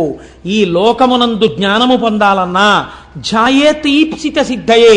నాకు మోక్షం కాదండి, ఏదో వ్యాధి తగ్గాలి, ఆల్ రైట్ తగ్గిపోతుంది. నీకు ఆ పూనికుంటే 3 ఏదో ఉద్యోగం రావాలి, వచ్చేస్తుంది నీకు. అందుకేనండి ఎవరైనా కష్టాల్లో ఉంటే దక్షారామం వెళ్ళమంటారు. 40 రోజులు 41 రోజులు దక్షారామంలో వెళ్ళి దర్శనం చేసుకోవాయా అంటారు. దక్షారామం భోగక్షేత్రం, అది ఎటువంటి భోగాన్నైనా ఇచ్చేస్తుంది మనిషికి, ఎటువంటి కోరికైనా తీర్చేస్తుంది. కాబట్టి జ్యోతిర్లింగము అంటే ఝాయేత్ ఈప్సిత సిద్ధయే. మీరు వెళ్ళి అలా చూసిన దాన్ని మళ్ళీ ఇక్కడ స్మరించి కూర్చున్నారనుకోండి, ఇది ప్రధానం. ఝాయేత్, చూసి కూర్చుని మళ్ళీ ఇక్కడ ఒక్కసారి స్మరిస్తే ఈప్సిత సిద్ధయే, మీ కోరిక తీరుతుంది. వేదం మీకు అభయం ఇచ్చింది. కాబట్టి కోరిక తీర్చడం దగ్గర నుంచి మోక్షం ఇవ్వడం వరకు చెయ్యగలిగినటువంటి శివలింగములు ఏమున్నాయో అవి జ్యోతిర్లింగములు. అటువంటి జ్యోతిర్లింగములు స్వయంభూ, అవి ఒకరు ప్రతిష్ఠ చేసినవి కావు. ఈశ్వరుడు చిత్ర విచిత్రమైన పరిస్థితుల్లో అలా వచ్చాడు. అలా ఎందుకు వచ్చాడు అన్నదాన్ని మనం 2గా చెప్తాం శాస్త్రంలో. ఎలా చెప్తామంటే, ఒకటి స్థల పురాణము అంటాం. ఇది ఎందుకు వింటామంటే, మీరు సోమనాథం వెళ్ళారనుకోండి, అయితే శ్రీశైలం వెళ్ళారనుకోండి, శ్రీశైలం వెళ్ళి మల్లికార్జున లింగాన్ని దర్శనం చేసేసుకుని వచ్చేసారనుకోండి, ఒక స్థాయిలో గొప్పదేది. కానీ ఏమడుగుతామంటే, అయ్యా ఒక్కసారి దీని స్థల పురాణం చెప్పండి మాకు అని అడుగుతాం. అంటే ఎందుకు వచ్చిందో ఆ లింగం చెప్తారు. గుడిలోకి వెళ్ళిన తరువాత దర్శనం చేసుకున్నప్పుడు వినేటటువంటి స్థల పురాణమే మీరు జ్యోతిర్లింగముల యొక్క ఆవిర్భావ చరిత్రగా పురాణాంతర్గతముగా వింటే ద్విగుణీకృతమైనటువంటి ఫలితాన్ని దర్శనం చేసి ధ్యానం చేసిన ఫలితం ఎంతదో అంత ఫలితాన్ని ఇస్తుంది. ఇప్పుడు 12 జ్యోతిర్లింగాల్ని శివమహాపురాణాంతర్గతంగా మీరు విన్నారనుకోండి, అందుకు తీసుకొస్తారు. ఇప్పుడు మీకు ఏ ఫలితం వేస్తారంటే, మీరు ఈ దేశములో ఉన్న 12 జ్యోతిర్లింగాల్ని సశాస్త్రీయంగా ఎలా దర్శనం చెయ్యాలో అలా దర్శనం చేసేసినటువంటి ఫలితాన్ని మీ ఖాతాలో వేసేస్తారు. కనుక పురాణంలోకి వీటిని తీసుకొస్తారు. కాబట్టి ఇప్పుడు శశిశేఖర సోమనాథ జ్యోతిర్లింగము వదిలిపెట్టేయచ్చా? వదిలిపెట్టకూడదు, స్మరించాలి. ఎందుకు వచ్చిందో చెప్పుకోవాలి. ఒకసారి చెప్పుకుంటే ఏమవుతుంది? మీరు ఇక్కడ స్మరిస్తున్నారు దాని కథని. అది స్మరించడం చేత స్వయంభూ అయినటువంటి పరమాత్మ ప్రసన్నుడై, మీరు అది వింటున్నప్పుడు మీకు తెలియకుండానే మీరు ఆ సోమనాథ క్షేత్రం ఇలా ఉంటుంది అని మనస్సు అక్కడికి వెళ్ళిపోతుంది. అది వింటారు. ఝాయేత్, ధ్యానం చేసింది. మామూలుగా అయితే ఒక క్షణం చేస్తుంది, ఇప్పుడు ఒక అరగంట చేస్తుంది. అపారమైనటువంటి ఫలితాన్ని ఇచ్చేస్తుంది. అలా 12 జ్యోతిర్లింగాలు విన్నారనుకోండి, ఏమవుతుంది? అందుకని పురాణ శ్రవణం చెయ్యి అంటారు. ఇప్పుడు విన్నవాడికి ఏమవుతుంది? 12 జ్యోతిర్లింగాల దర్శనం చేసవచ్చే ఫలితం ఏదో అది వాడి ఖాతాలో వేసేస్తారు. అందుకే పూర్వం అందరూ వెళ్ళలేరని ప్రత్యేకంగా మన వాళ్ళు వెర్రివాళ్ళై పురాణం చెప్పించలేదండి. ఒక ఆయన్ని పట్టుకు తెచ్చుకుని, అయ్యా మాకు పురాణం చెప్పండి అంటే ఆయన ఓ పుస్తకం పెట్టుకుని చక్కగా చదువుతుంటే ఆయన చెప్తుంటే భక్తి శ్రద్ధలతో అలా వినేవారు. ఇది ఇలా ఉంటుందా అండి, దీనికి హేతు ఉంటుందా అండి అని అడిగేవారు కాదు. శ్రద్ధ అలా ఉంటుంది, ఈశ్వరుడు స్వతంత్రుడు, అలా చెయ్యగలడు, వాళ్ళకి ఆ విశ్వాసంతో వినేవారు. అందుకే 80 ఏళ్ళు రానివ్వండి, చక్కగా మోకాళ్ళు నొప్పి లేదు, బీపీ లేదు, షుగర్ లేదు, కళ్ళజోడు లేదు, ఇనప రాయల్లే ఉండేవారు. ఇంత పప్పు అన్నం, ఇంత చారుడు నెయ్యి, ఇంత ఆవకాయ కలుపుకొని శుభ్రంగా తినేసి త్రేయించి వెళ్ళిపోయేవారు. ఎందుకు ఉండేదంటే వాళ్ళకి భగవంతుడి మీద విశ్వాసం లోపల జఠరాగ్నిగా ఉండేది. మనకు అన్నీ వేరువిరుపులే. అలా ఉంటుందా అండి? నీకు ఆకలి ఉండదు, అనుమానం సంశయాత్మ వినశ్యతి. కాబట్టి చూడండి, శశిశేఖర అన్న నామాన్ని వ్యాఖ్యానం చేస్తూ అంటారు, దక్ష ప్రజాపతికి 27 మంది కుమార్తెలు. ఆ 27 మంది కుమార్తెలే 27 నక్షత్రాలు, అశ్విని, భరణి, కృత్తిక, రోహిణి. వీళ్ళు ఈ 27 నక్షత్రాల్ని తీసుకెళ్ళి చంద్రుడికిచ్చి వివాహం చేశాడు. ఒక ఆయనకే ఇచ్చేశాడు, గొడవ లేదు, పండగ ఒక్కడే అల్లుడు వస్తాడు. అందుకని 27 ఆడపిల్లల్ని ఒక్కరికే ఇచ్చాడంటే పూర్వం దక్షిణ నాయకత్వము అని ఒకటి ఉండేది. మీరు నన్ను క్షమించండి, నేను పురాణాంతర్గతంగా ఇలాంటి మాట అనకూడదని అండం ఎందుకు అంటున్నాను, ఒక దక్షిణ నాయకత్వాన్ని సమర్థించడానికి. అనుకోండి, విజయనగర సామ్రాజ్యాన్ని పరిపాలించినటువంటి రామరాయల వారు అప్పుడప్పుడు ఏదైనా ఊరిడితే ఆ ఊళ్ళో తరణిపోలిన పిల్లలు కనపడుతుండేవారట. దక్షిణ నాయకత్వం అంటే అలా ఉండేది. అంతమంది భార్యలతో ఉండేవారు. దశరథ మహారాజు గారికి 365 మంది భార్యలు ఉండేవారు. అలా పూర్వం ఆ దక్షిణ నాయకత్వం ఉండేది. అందుకని 27 ఆడపిల్లల్ని ఒక్క ఆయనకి ఇచ్చేసాడు ఆయన. ఈ 27 మంది భార్యలతో చంద్రుడు పాణిగ్రహణం చేసిన వాడు ఏం చెయ్యాలి? చక్కగా సంతోషంగా 27 మందితోటి కలిసిమెలిసి ఉండాలి. ఏదో ఒక ఆయన తాను రోజు పడక గదిలోకి వెళ్ళి చూసినట్టు, దానివల్ల గొడవలు వస్తున్నట్టు నువ్వు అలా ప్రవర్తించకని బుద్ధి చెప్పాడు వెంకటేశ్వర స్వామి వారికి. శ్రీదేవి వంకకు చిలిపిగా చూడకు, అలమేలు మంగకు అలకరానీయకు, ముద్దు సతులిద్దరిని ఇరువైపులా చేర్చి ఏ గొడవ లేకుండా హాయిగా నిదురపో శేషశైలావాస శ్రీ వెంకటేశ. ఆయన ఎలా పడుకోవాలో, భార్యలతో ఎలా సర్దుకోవాలో ఈయన పాఠం చెప్పి అలా నిద్రపోమని చెప్పాడు. అదో విచిత్రం. అంటే భావన చేత స్వేచ్ఛ కలిగి తన్మయత్వంతో పాడుకున్నటువంటి వాడికి హద్దెక్కడుందండి? కాబట్టి ఆయన అలా దర్శనం చేయగలిగాడు. అంటే ఆయన ఎప్పుడో ఈయన అలా చూడడం, ఆవిడ కొంచెం కోపడ్డం అవి ఆయన చూశాడనమాట. అందుకని నువ్వు అలా అనవసరంగా గొడవలు తెచ్చుకోక, పొద్దున్నే ఒక అమ్మవారు చిన్నబుచ్చుకుంటే మాకు కష్టంగా ఉంటుంది, ఇద్దరిని సమానంగా చూస్తూ పడుకో అన్నాడు ఆయన. అది ఎంత బుద్ధి చెప్పాడో, ఎంత స్వాతంత్రం అండి. నాకు అలాంటి పాటలు వినపడినప్పుడు చాలా ఆనందంగా ఉంటుంటుంది. కాబట్టి సరే, ఇప్పుడు నేను దేని గురించి ప్రస్తావన చేయాలనుకుంటున్నానంటే 27 కన్యలతోటి భార్యలతోటి చంద్రుడు సంతోషంగా సమానంగా ఉండాలి. కానీ ఇక్కడ నేను ఒక్క మాట అంటే మీరు మరోలా అనుకోకండి. చంద్రుడి చరిత్ర ఎంతొక దోషం ఉంది. ఏమా దోషము? మీకు దేవీ భాగవతంలో మొదటి కదా అదే. ఇప్పుడు నేను దాన్ని ప్రస్తావన చేస్తే దానికి మళ్ళీ వివరణ చేయాలంటే మహాప్రభావం 3 రోజులు పడుతుంది. ఎందుకు వచ్చిన గొడవ? అందుకని. కానీ ఆయన కొంచెం తొందరపడిపోవడం, యుక్తాయుక్త విచక్షణ లేకుండా ఏ స్త్రీ పట్ల అలా ప్రవర్తించడం మహాపాతకమని శాస్త్రం చెప్పిందో అలాంటి వాళ్లతో రమించడం కూడా చంద్రుడి చరిత్రలో ఒకచో ఉన్నది. దాని విశేషార్థం పక్కన పెట్టండి, మామూలుగా చరిత్ర యందు ఉన్నది. కాబట్టి ఈ అలవాటుకి ఫలితం ఎక్కడో రావాలి, రావడానికి కావలసినట్టుగా బుద్ధి కర్మానుసారిని నడిపించాలి. అందుకు నడిపిస్తోంది అసలు యథార్థం. ఇది శివుడు ఇస్తున్నటువంటి ఆ ధనస్సులోంచి వస్తున్నటువంటి పాప ఫలితం. మీరు అలా సమన్వయం చేసుకోండి, ఎంత అందంగా వస్తుందో అది. ఇప్పుడు ఆయన ఏం చేశాడు? మళ్ళీ ఆయనకి 27 మందిలో రోహిణి ఒక్కత్తి బాగా నచ్చింది కాబట్టి ఆ రోహిణితోనే కాలం గడిపేవాడు. ఇది సహజంగా మిగిలిన 26 మందికి కూడా చాలా బాధ కలిగింది. 27 స్వీకరించిన వాడు 27 సమానంగా ఉండాలి, కానీ ఒక్క రోహిణితోనే ఉంటున్నాడు. వాళ్ళు ఎంత బాధతో మాట్లాడారో తెలుసా అండి? తండ్రి గారి దగ్గరికి వెళ్ళి, నేను అన్ని పద్యాలు చెప్తూ కూర్చుంటే 42 రోజులు ఏంటి, ఆయన చెప్పినట్టు సంవత్సరం అయిపోతుందో ఏమిటో గొడవ అని బెంగెట్టుకుని 1-2 పద్యాలు మాత్రమే చెప్తున్నాను. అందరి నేల ఇట్లు జలజారికి నిచ్చితివి, ఒక్క రోహిణీ సుందరినిచ్చి నన్మిగుల సొంపుగా నుండెడిది, ఎక్కడేని మాకుందక భర్త చిక్కకయే గొడ్డైపోవునో పృథ్వీ. తండ్రి, ఈ వందురు ఎట్లు పాయుదుము వల్లభ కొల్విటు చెందుమాకి కన్నని అడిగారు. ఎంత కష్టంతో కూడుకున్న మాట అడిగారో చూడండి. నాన్నగారండి, మీరు ఎందుకు ఈ తప్పు చేశారండి? మా 27 మందిలో ఒకవేళ రోహిణియే అందగత్తేమో, రోహిణిని ఒక్కదాన్ని చంద్రుడికిచ్చి అంత చందమామ లాంటి మొగుడు రావాలంటారు కదా, చందమామ లాంటి మొగుడిని పొందడానికి మేము అర్హులం కావేమో, అంత అందగత్తెలం కాదేమో, అందుకేనేమో రోహిణి మీద ఉన్న ప్రీతి మా మీద లేదు.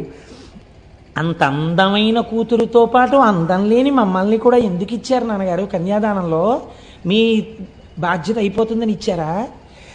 మాకు తగిన భర్తలు, మేము ఎంత పనికి మాలిన వాళ్ళమైనా మాకు తగిన భర్తలు పృథివీలో ఉండరా? గొడ్డుపోయిందా నాన్నగారు లోకం? ఎవరిని తెచ్చి మాకు పెళ్లి చేస్తే మేము సంతోషించకపోదు అండి. భర్త యొక్క మనస్సు చూరగొనని మా జన్మ మాకెంత బాధగా ఉందో తెలుసా నాన్నగారు? ఎంత గొప్పగా మాట్లాడారండి వాళ్ళు, ఎంత అందమైన పద్యం పడిపోయిందో చూడండి. నాన్నగారంటే గొడ్డుపోయిందా లోకం? మమ్మల్ని ఎందుకు ఇచ్చారు నాన్నగారు? చంద్రుడికి 27 మందిని, ఒక్కతే అందంగా ఉంది, అందమైన రోహిణితో ఆయన ఉంటున్నాడు. అసలు మా జన్మలో మేము భర్త గారితో కలిసి ఉండి భర్త గారు మా వల్ల సంతోషపడ్డారన్న రోజు మా జీవితంలో మేము చూస్తామా నాన్నగారు అన్నారు. దీనికి వాళ్ళు చేసిన పాపం ఏమిటండి? తండ్రి మనస్సు ఈ మాట విన్నప్పుడు ఎంత కుందుతుంది. కాబట్టి ఆయన చరచరాలేసి అసలే దక్ష ప్రజాపతి ఎదర వీరభద్ర విజయం వస్తుంది కదా, గబగబా పంచ పైకి పట్టుకుని చంద్రలోకానికి వెళ్ళాడు. ఆయన అల్లుడు గారు ఎదురొచ్చారు, తీసుకొచ్చారు, కూర్చోబెట్టారు. కూర్చోబెట్టిన తర్వాత అబ్బాయి నీ పరిస్థితి అంతా బాగోలేదయా, నీకు 27 పిల్లలు ఇచ్చాను. ఇచ్చినప్పుడు చక్కగా మామయ్యగారండి బాగున్నారండి, చక్కగా ఉంటుందండి, మీరు వచ్చినప్పుడు ఎంత సంతోషంగా ఉంటారో చూద్దురుగానండి అన్నావు. నీ మీద అప్పుడే పితూరీలు ప్రారంభమయ్యాయి. ఒక్క రోహిణితో ఉంటున్నావుట. ఇలా ఉండడానికి వీల్లేదు. 27 పిల్లల కంటి వెంట నీళ్లు రాకూడదు, అందరినీ సమానంగా చూస్తావా? అసలు దక్ష ప్రజాపతి తప్పకుండా మామయ్యగారండి అన్నాడు. అయిపోయింది. అమ్మా నేను చెప్పానమ్మా, ఇంకా మీకేమి ఇబ్బంది ఉండదు, ఈ మాట మీరు సంక్రాంతికి వచ్చినప్పుడు సంతోషంగా వస్తారు అని వెళ్ళిపోయాడు దక్ష ప్రజాపతి. అంటే నిజంగా సంక్రాంతి అనుకోకండి, నేను ఒక మాట అన్నానంతే. ఇప్పుడు వెళ్ళిపోయిన తర్వాత మళ్ళీ ఎవరో వచ్చి చెప్పారు, పాపం ఆ 26 అలాగే ఏడుస్తున్నారండి, మీ అల్లుడు గారి ప్రవర్తనలో ఏమీ మార్పు లేదు, ఎక్కడ చూసినా రోహిణితోటే ఉంటాడు, మిగిలిన 26 మంది జోలికి ఎప్పుడూ వెళ్ళాడు. పాపం ఓసారి మీరు చెప్పారు, ఆయన వినడు, ఏమిటో వాళ్ళ బతుకు అంతేనా అన్నారు. అనేటప్పటికి ఇప్పుడు ఆయనకి ఎందుకు కోపం వచ్చిందంటే నా మాట వినలేదని కోపం వచ్చింది.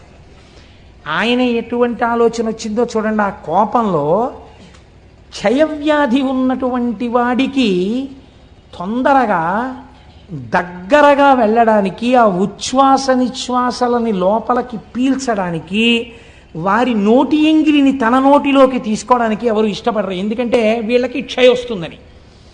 కాబట్టి ఆయన అన్నాడు, నీ విశృంఖలత్వానికి నేను అడ్డు వేస్తాను, కాబట్టి నువ్వు క్షయవ్యాధి పీడితుడవగుదువుగాక.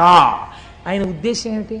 పూర్వం సంతోషపడినట్టు రోహిణి కూడా నీ దగ్గరికి రానివ్వదు, క్షయ వచ్చింది కాబట్టి. ఇప్పుడు శుశ్రూష చేయడానికి భార్యలని మాత్రం మిగిలిన వాళ్ళని పిలుస్తావు, నీ బతుకు బయటెడుతుందన్నాడు. క్రోధంలో అదుపు తప్పిన మాట వచ్చేసింది మామగారు నోటి వెంట. వచ్చి నువ్వు క్షయవ్యాధి పీడితుడు వగుదువుగాక అన్నాడు. ఈయనకి క్షయవ్యాధి వచ్చింది, కానీ దేవతలందరికీ భోజనాలు పోయి ఉపవాసాలు చేసి న్యూరోబియాన్ ఇంజక్షన్లు చేయించుకోవాల్సి వచ్చింది. వాళ్ళందరూ నీరసపడిపోయారు. ఇదేమిటండి, చంద్రుడికి క్షయవ్యాధి వస్తే దేవతలకి నీరసం రావడం ఎందుకు అంటే ఇక్కడ ఒక పెద్ద మర్మం ఉంది.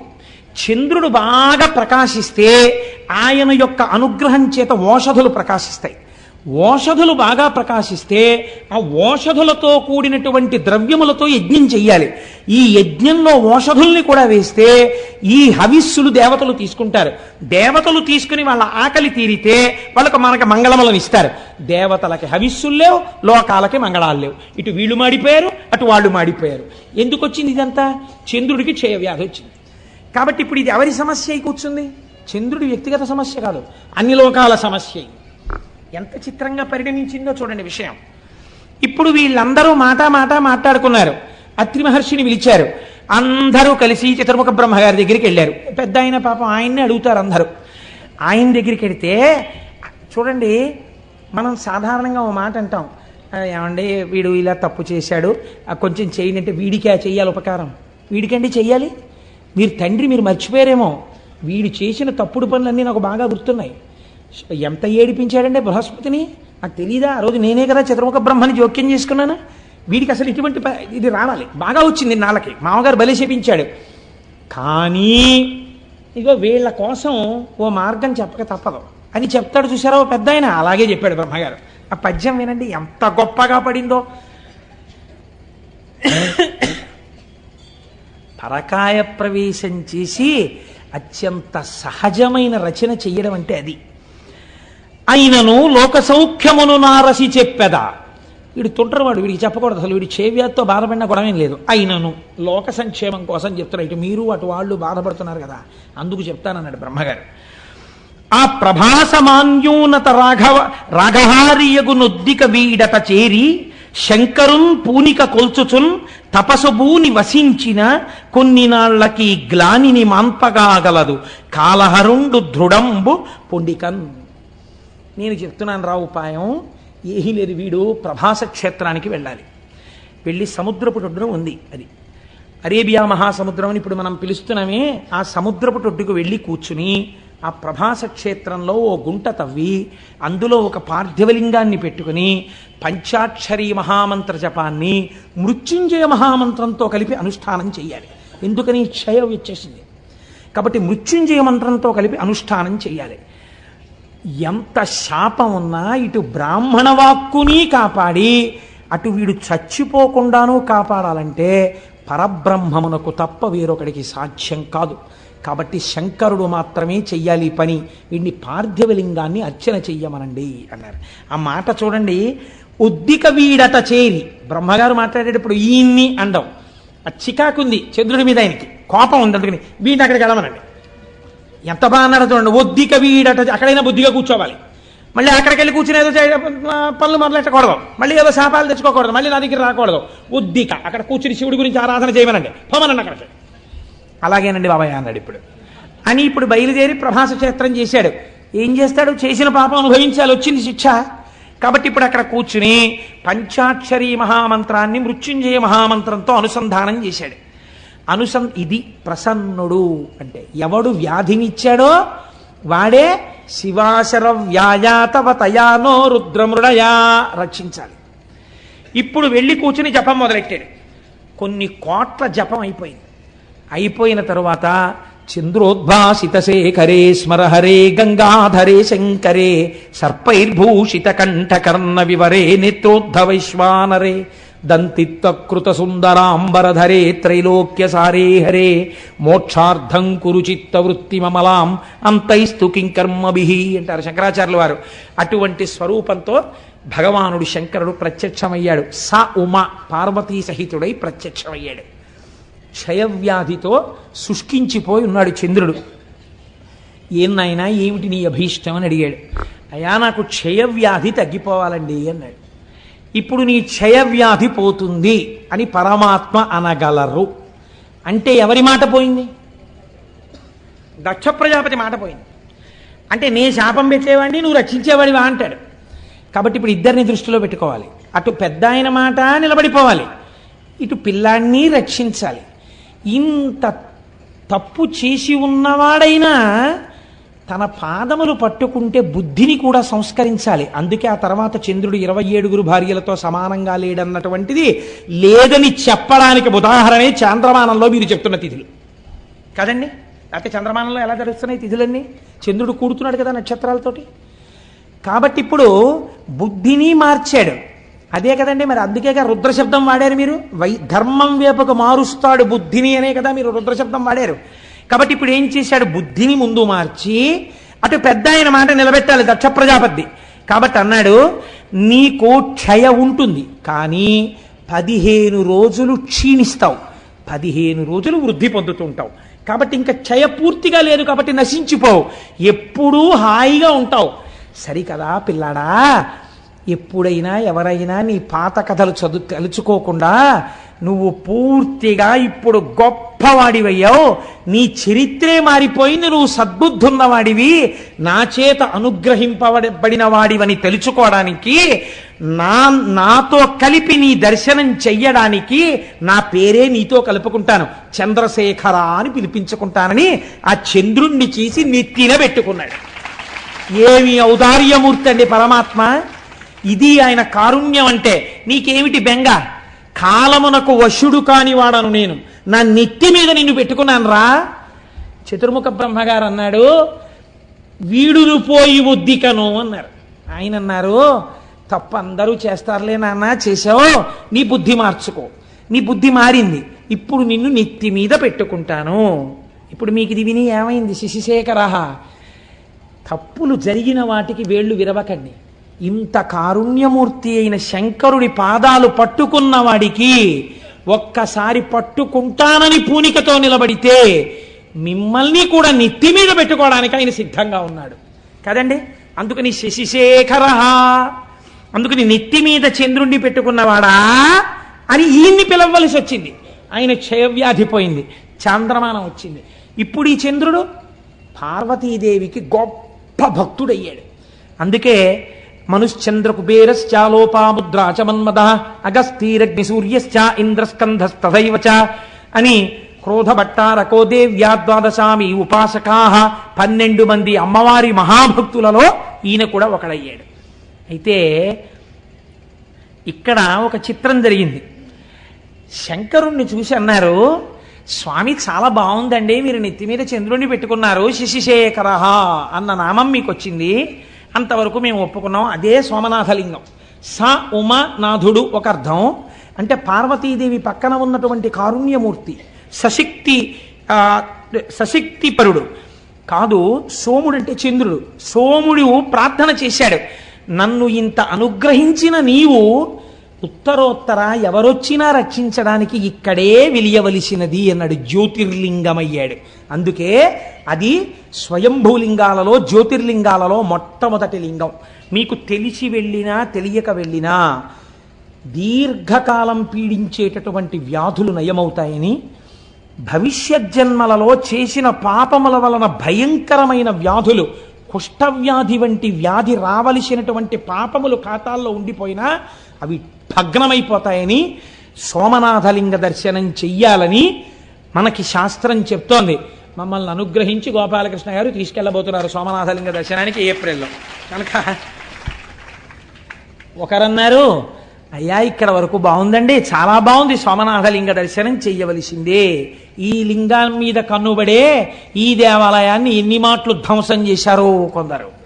ధ్వంసం చేస్తే మహానుభావుడు, ఉక్కు మనిషి అనిపించుకున్నటువంటి భారతదేశపు ఉప ప్రధాని చేసినటువంటి సర్దార్ వల్లభభాయ్ పటేల్ గారు, ఆయన ఆధ్వర్యంలో ఒక కమిటీ ఏర్పడి సోమనాథ దేవాలయాన్ని పునర్నిర్మాణం చేసి అత్యద్భుతమైన దేవాలయంగా రూపుదిద్దారు ఇప్పుడు.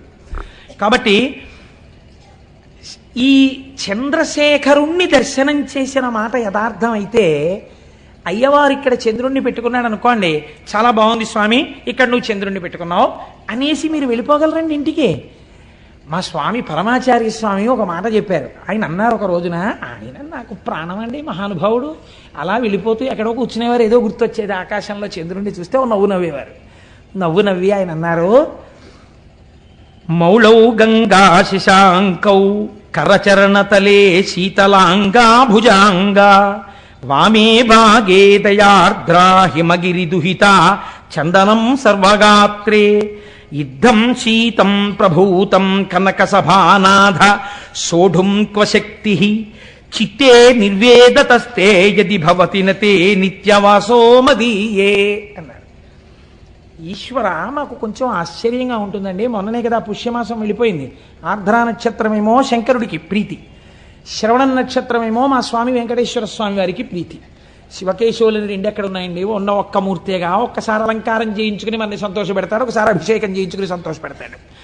కాబట్టి ఆయన అన్నారు, మౌళౌ గంగా శశాంకౌ, ఈశ్వర నీ తలలో ఇప్పటికే గంగమ్మ ఉంది. ఆ గంగమ్మ ఉత్తినే కూర్చుంటుందా? ఎప్పుడు కదులుతుంది, ప్రవహిస్తుంది. నీరు అలా స్టాగ్నెట్ అయి ఉండిపోతే కుడుకంపు వస్తుందండి. అందుకని తిరుగుతూ ఉంటుంది ఆ జటాజూటంలో. అలా తిరుగుతూ ఉండడంలో ఏమవుతుంది, కిందకి ఇలా కారిపోతుంటుంది. ఆ నీళ్లతో నీ ఒళ్ళే ఏమవుతుంది, ఎప్పుడూ తడిసిపోతుంది. ఎప్పుడు శంకరుడి దగ్గరికి వెళ్ళిలా ముట్టుకుందామన్నా పార్వతీదేవి చల్లగా తడిసిపోయి ఉంటాడు. అబ్బా తుడుచుకోండి అంటుంది, మళ్ళీ తుడుచుకుంటాడు, మళ్ళీ తడిసిపోతుంటాడు. కాబట్టి ఈశ్వర ఇప్పటికే గంగ ఉంది, అది చల్లగా ఉంటాయి నీళ్లు. చాలదన్నట్టు ఇప్పుడు ఏం చేసావు, చంద్రుడిని తెచ్చి నెత్తి మీద పెట్టుకున్నావు. కాబట్టి ఇప్పుడు నీ తలక ఎంత చల్లగా ఉండాలి. ఎప్పుడు పెట్టుకున్నావో ఆ సోముణ్ణి, తలక ఎంత చల్లతనంతో దిమ్మెక్కిపోయి ఉండాలి. నిజానికి ఎంత చల్లతనమో, ఎంత చల్లగా ఉందో, తల నిమ్మెక్కిపోయింది అంటుంటాం మనం. వానలో బాగా తడిసిపోయి ఇంటికి వచ్చారనుకోండి భర్త, భార్య గబగబా ఏం చేస్తుందంటే, ఇప్పుడు లేవనుకోండి కుంపట్లో బొగ్గులేసి గబగబా విసిరి ఒక్కసారి రండి మీకు పరిచయం పట్టేస్తుంది, కాస్త సాంబ్రాణి వేస్తానని చక్కగా ఆయన నిప్పుల్లోకి పడకుండా ఇలా కొంచెం తల వంచుతుంటే, ఏదో పెద్ద బడాయికి పోయి ఇలా ఏదో తెలియక వంచేసినట్టు తల వంచి ఆవిడ పట్టుకుంటే ఇలా సాంబ్రాణి వేస్తుంటే ఆయనకు అదో సంతోషం. ఇంత వానలో తడిచిన శ్రమ పోయేది ఆయనకి. కాబట్టి అలా తండ్రి నీకు జటాజూటమంతా గంగతో తడిసిపోయింది, చాలదా చంద్రబింబాన్ని పెట్టుకున్నావు, తల నిమ్మెక్కిపోయిందనాలి నువ్వు పార్వతీదేవి దగ్గరికి వెళ్ళి. పోనీ ఆవిడితో ఈ మాట చెప్దామంటే ఇవి చాలవన్నట్టు ఇంకోటి తగిలాయి. పోనీ తలొక్కటేనండి నిమ్ముకుపోయినట్టుంటుందంటే శీతలాంగా భుజాంగా, పాములు ఒంటికి కుండలీకృత కుండలేశ్వర కుండలం వృషవాహనం నరదాది మునీశ్వర స్తుత వైభవం భువనేశ్వరం. ఆయనకి చెవులకి పాములే, కంఠంలో పామే, భుజాలకి పాములే, పాదానికి వాసుకి చుట్టుకుని ఉంటాడు. వాసుకి ఇద్దరికి ఆభరణం ఉంటాడు, నారాయణుడికి ఇటు శివుడికి వాసుకి చుట్టుకుని ఉంటాడు. వాళ్ళు చుట్టుకుంటే మీకేమిటండి బెంగ అంటారేమో, పాము అడుగు భాగం చాలా చల్లగా ఉంటుంది. ఇంత చల్లగా ఉన్న పాములు ఒళ్ళంతా చుట్టుకున్నాయి, పైన అంటుంటాలి. ఒళ్ళంతా పాములు సాధారణంగా పైన చలేస్తే తడిసిపోతే ఏదో ఒళ్ళంతా ఇలా దగ్గర పెట్టుకుని అంటారు. ఇవి చలి, ఒళ్ళంతా ఇవే, వీటిని ఏమైనా అన్నామంటే ఇంకా ఇంకా పాకుతాయి, ఇంకా చలి, ఒళ్ళంతా చల్లగా ఉంటుంది. పోన్లేవయ్యా, ఎవడైనా ఏం చేస్తాడు ఇంత చల్లగా ఉంటే? మరోలా అనుకోకండి, మర్యాదకి చెప్తున్నాను. ఉత్తర క్షణంలో ఉష్ణాన్ని పొందాలంటే వెళ్ళి భార్యను ఆలింగనం చేసుకోవాలి, కాస్త వెచ్చటి సుఖాన్ని పొందాననుకోవాలి. పోనీ అలా వెళ్ళి నువ్వు మీ ఆవిడ్ని కౌగిలించుకున్నావు అనుకో, ఆవిడిటువంటిది. వామే భాగే దయార్ద్రా హిమగిరి దుహిత, ఆవిడ హిమవంతుడి కూతురు. పైగా ఆవిడెప్పుడు ఎలా ఉంటుంది? దయార్ద్ర, దయతో తడిసిపోయి బిడ్డల్ని ఎలా రక్షిద్దాం బిడ్డల్ని ఎలా రక్షిద్దామని పరమదయతో తడిసిపోయి ఆవిడ ఉంటుంది. పైగా హిమవంతుడు కూతురు కాబట్టి చల్లని తల్లి. అమ్మలగన్నయమ్మ ముగురమ్మల మూలపుటమ్మ, చాలా పెద్దమ్మ, చల్లని అమ్మ.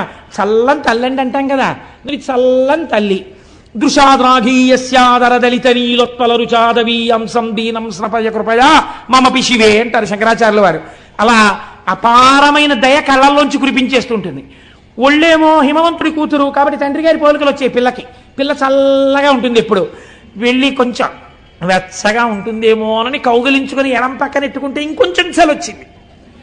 పోన్లేవయ్యా, కుడివైపు ఏమైనా కొంచెం తగ్గుతుందేమో అనుకుంటే భక్తులందరూ వచ్చి చందనం సర్వగాత్రే, కాస్త చలిమంట వేసినవాడు ధూపం వేసినవాడు తక్కువ, స్వామికి చందనం రాయాలండి బొట్టెట్టాలండి అని చందనం రాశారు. అబ్బా ఎంత చలయ్యా స్వామి, నీకు ఎంత ఉనికిపోవాలి నువ్వు, గడగడగడగడగడగడ. పోనీ ఇక్కడతో ఊరుకున్నావా? ఇద్దం శీతం ప్రభూతం కనక సభానాథ సోఢుంక శక్తి. అందరూ పుష్యమాసంలో హేమంత ఋతువులో బయటికి రావడానికి కూడా ఇష్టపడక చలేసేస్తోందని దుప్పట్లు కప్పుకుని ముసుగెట్టుకు పడుకుంటే నీ నెత్తి మీద ధారాపాత్ర పెట్టి చాలదన్నట్టు సన్నటి ధార ఇలా ఉనికిపోతూ, పోనీ చక్కగా ఏదో మా స్వామి శ్రీమన్నారాయణుడిలా చక్కగా నీకేమైనా సుప్రభాతం చెప్పి చామంతి పూల దండలేసి నీకు చక్క ధూపం వేసి పొద్దున్నే బాలభోగం అని ఏమైనా వేడిగా కట్టు పొంగల్ చక్ర పొంగల్ తీసుకొచ్చి పెడతారా? నీకు అభిషేకాలు మొదలెడతారు పొద్దున్నే. పాపం నీకు పూజ ఎప్పుడు, నీకు అలంకారం ఇప్పుడు 11 అయ్యాక. తెల్లారకట వీళ్ళందరికీ మాత్రం స్వెట్టర్లు వేసుకుంటారు, మంకీ క్యాప్లు పెట్టుకుంటారు, గుళ్ళోకి వస్తారు. వీళ్ళు మాత్రం తలకో చెంబు నీళ్లు పట్టుకొచ్చి నీ మీద పోసేస్తుంటారు. అయ్యయ్యో ఈశ్వరా, ఎంత చలయ్యా నీకు పరమాత్మ. సోఢుంక శక్తి, ఇంత చల్లగా ఉందే నీ పరిస్థితి, ఎలా తట్టుకుంటున్నావయ్యా వణకకుండా అని వెంటనే అన్నారు. నాకు అర్థమైంది ఎందుకు నీకు శక్తి వచ్చిందో తెలుసా? చిత్తే నిర్వేదతస్తే యది భవతి నతే నిత్యవాసో మదీయే. ఎప్పుడు ఆశలతో కోరికలతో ఏడుస్తూ దుఃఖంతో అటు పరిగెడుతూ ఇటు పరిగెడుతూ వేడెక్కిపోయిన నా హృదయంలో కూర్చుని కూర్చుని ఈ వేడి తగిలి ఇంత చల్లతనానికి సరిపోలేదు, అందుకే ఇంత చల్లవన్నీ పెట్టుకున్నాం అన్నారు. ఎంతటి కారుణ్యమూర్తివయ్యా శశిశేఖర. చంద్రశేఖరుడిగా కూడా ఇక్కడ కూర్చోవడం వల్ల ఇంత చల్లతనం నీకు సరిపోలా, వేడెక్కిపోయావు మా చిత్తముల యందుండేటటువంటి సెగకి. కాబట్టి మేము ఇటువంటి వాళ్ళం తండ్రి, మా మనస్సులు ఎలా చల్లబడతాయి? నువ్వు ఒక్కసారి కారుణ్యంతో ఇలా చూడు, శశిశేఖర అని చెప్పుకున్నాం కదా, మా మనస్సులు చల్లబడేటట్టుగా మమ్మల్ని అనుగ్రహించు అని అద్భుతమైనటువంటి శ్లోకాన్ని శశిశేఖర శబ్దానికి అనుసంధానం చేస్తారు. సరే, ఇవాళ ఇక్కడ వరకు చెప్పాను. దీని తర్వాత ప్రస్తావన చేస్తే కష్టం కనుక 8:30 అయింది కనుక రేపటి రోజున రేపు ఒక పరమాద్భుతమైన, ఎలాగో మొదలు పెట్టేశాను కాబట్టి ఓ పని చేస్తాను, ఇంకిక్కడి నుంచి వరుసగా మీకు ద్వాదశ జ్యోతిర్లింగ దర్శనం, రేపటి నుంచి వరుసగా జ్యోతిర్లింగాలు పెడతాను. కనుక రేపు శ్రీశైల మల్లికార్జునుడు మన రాష్ట్రమే.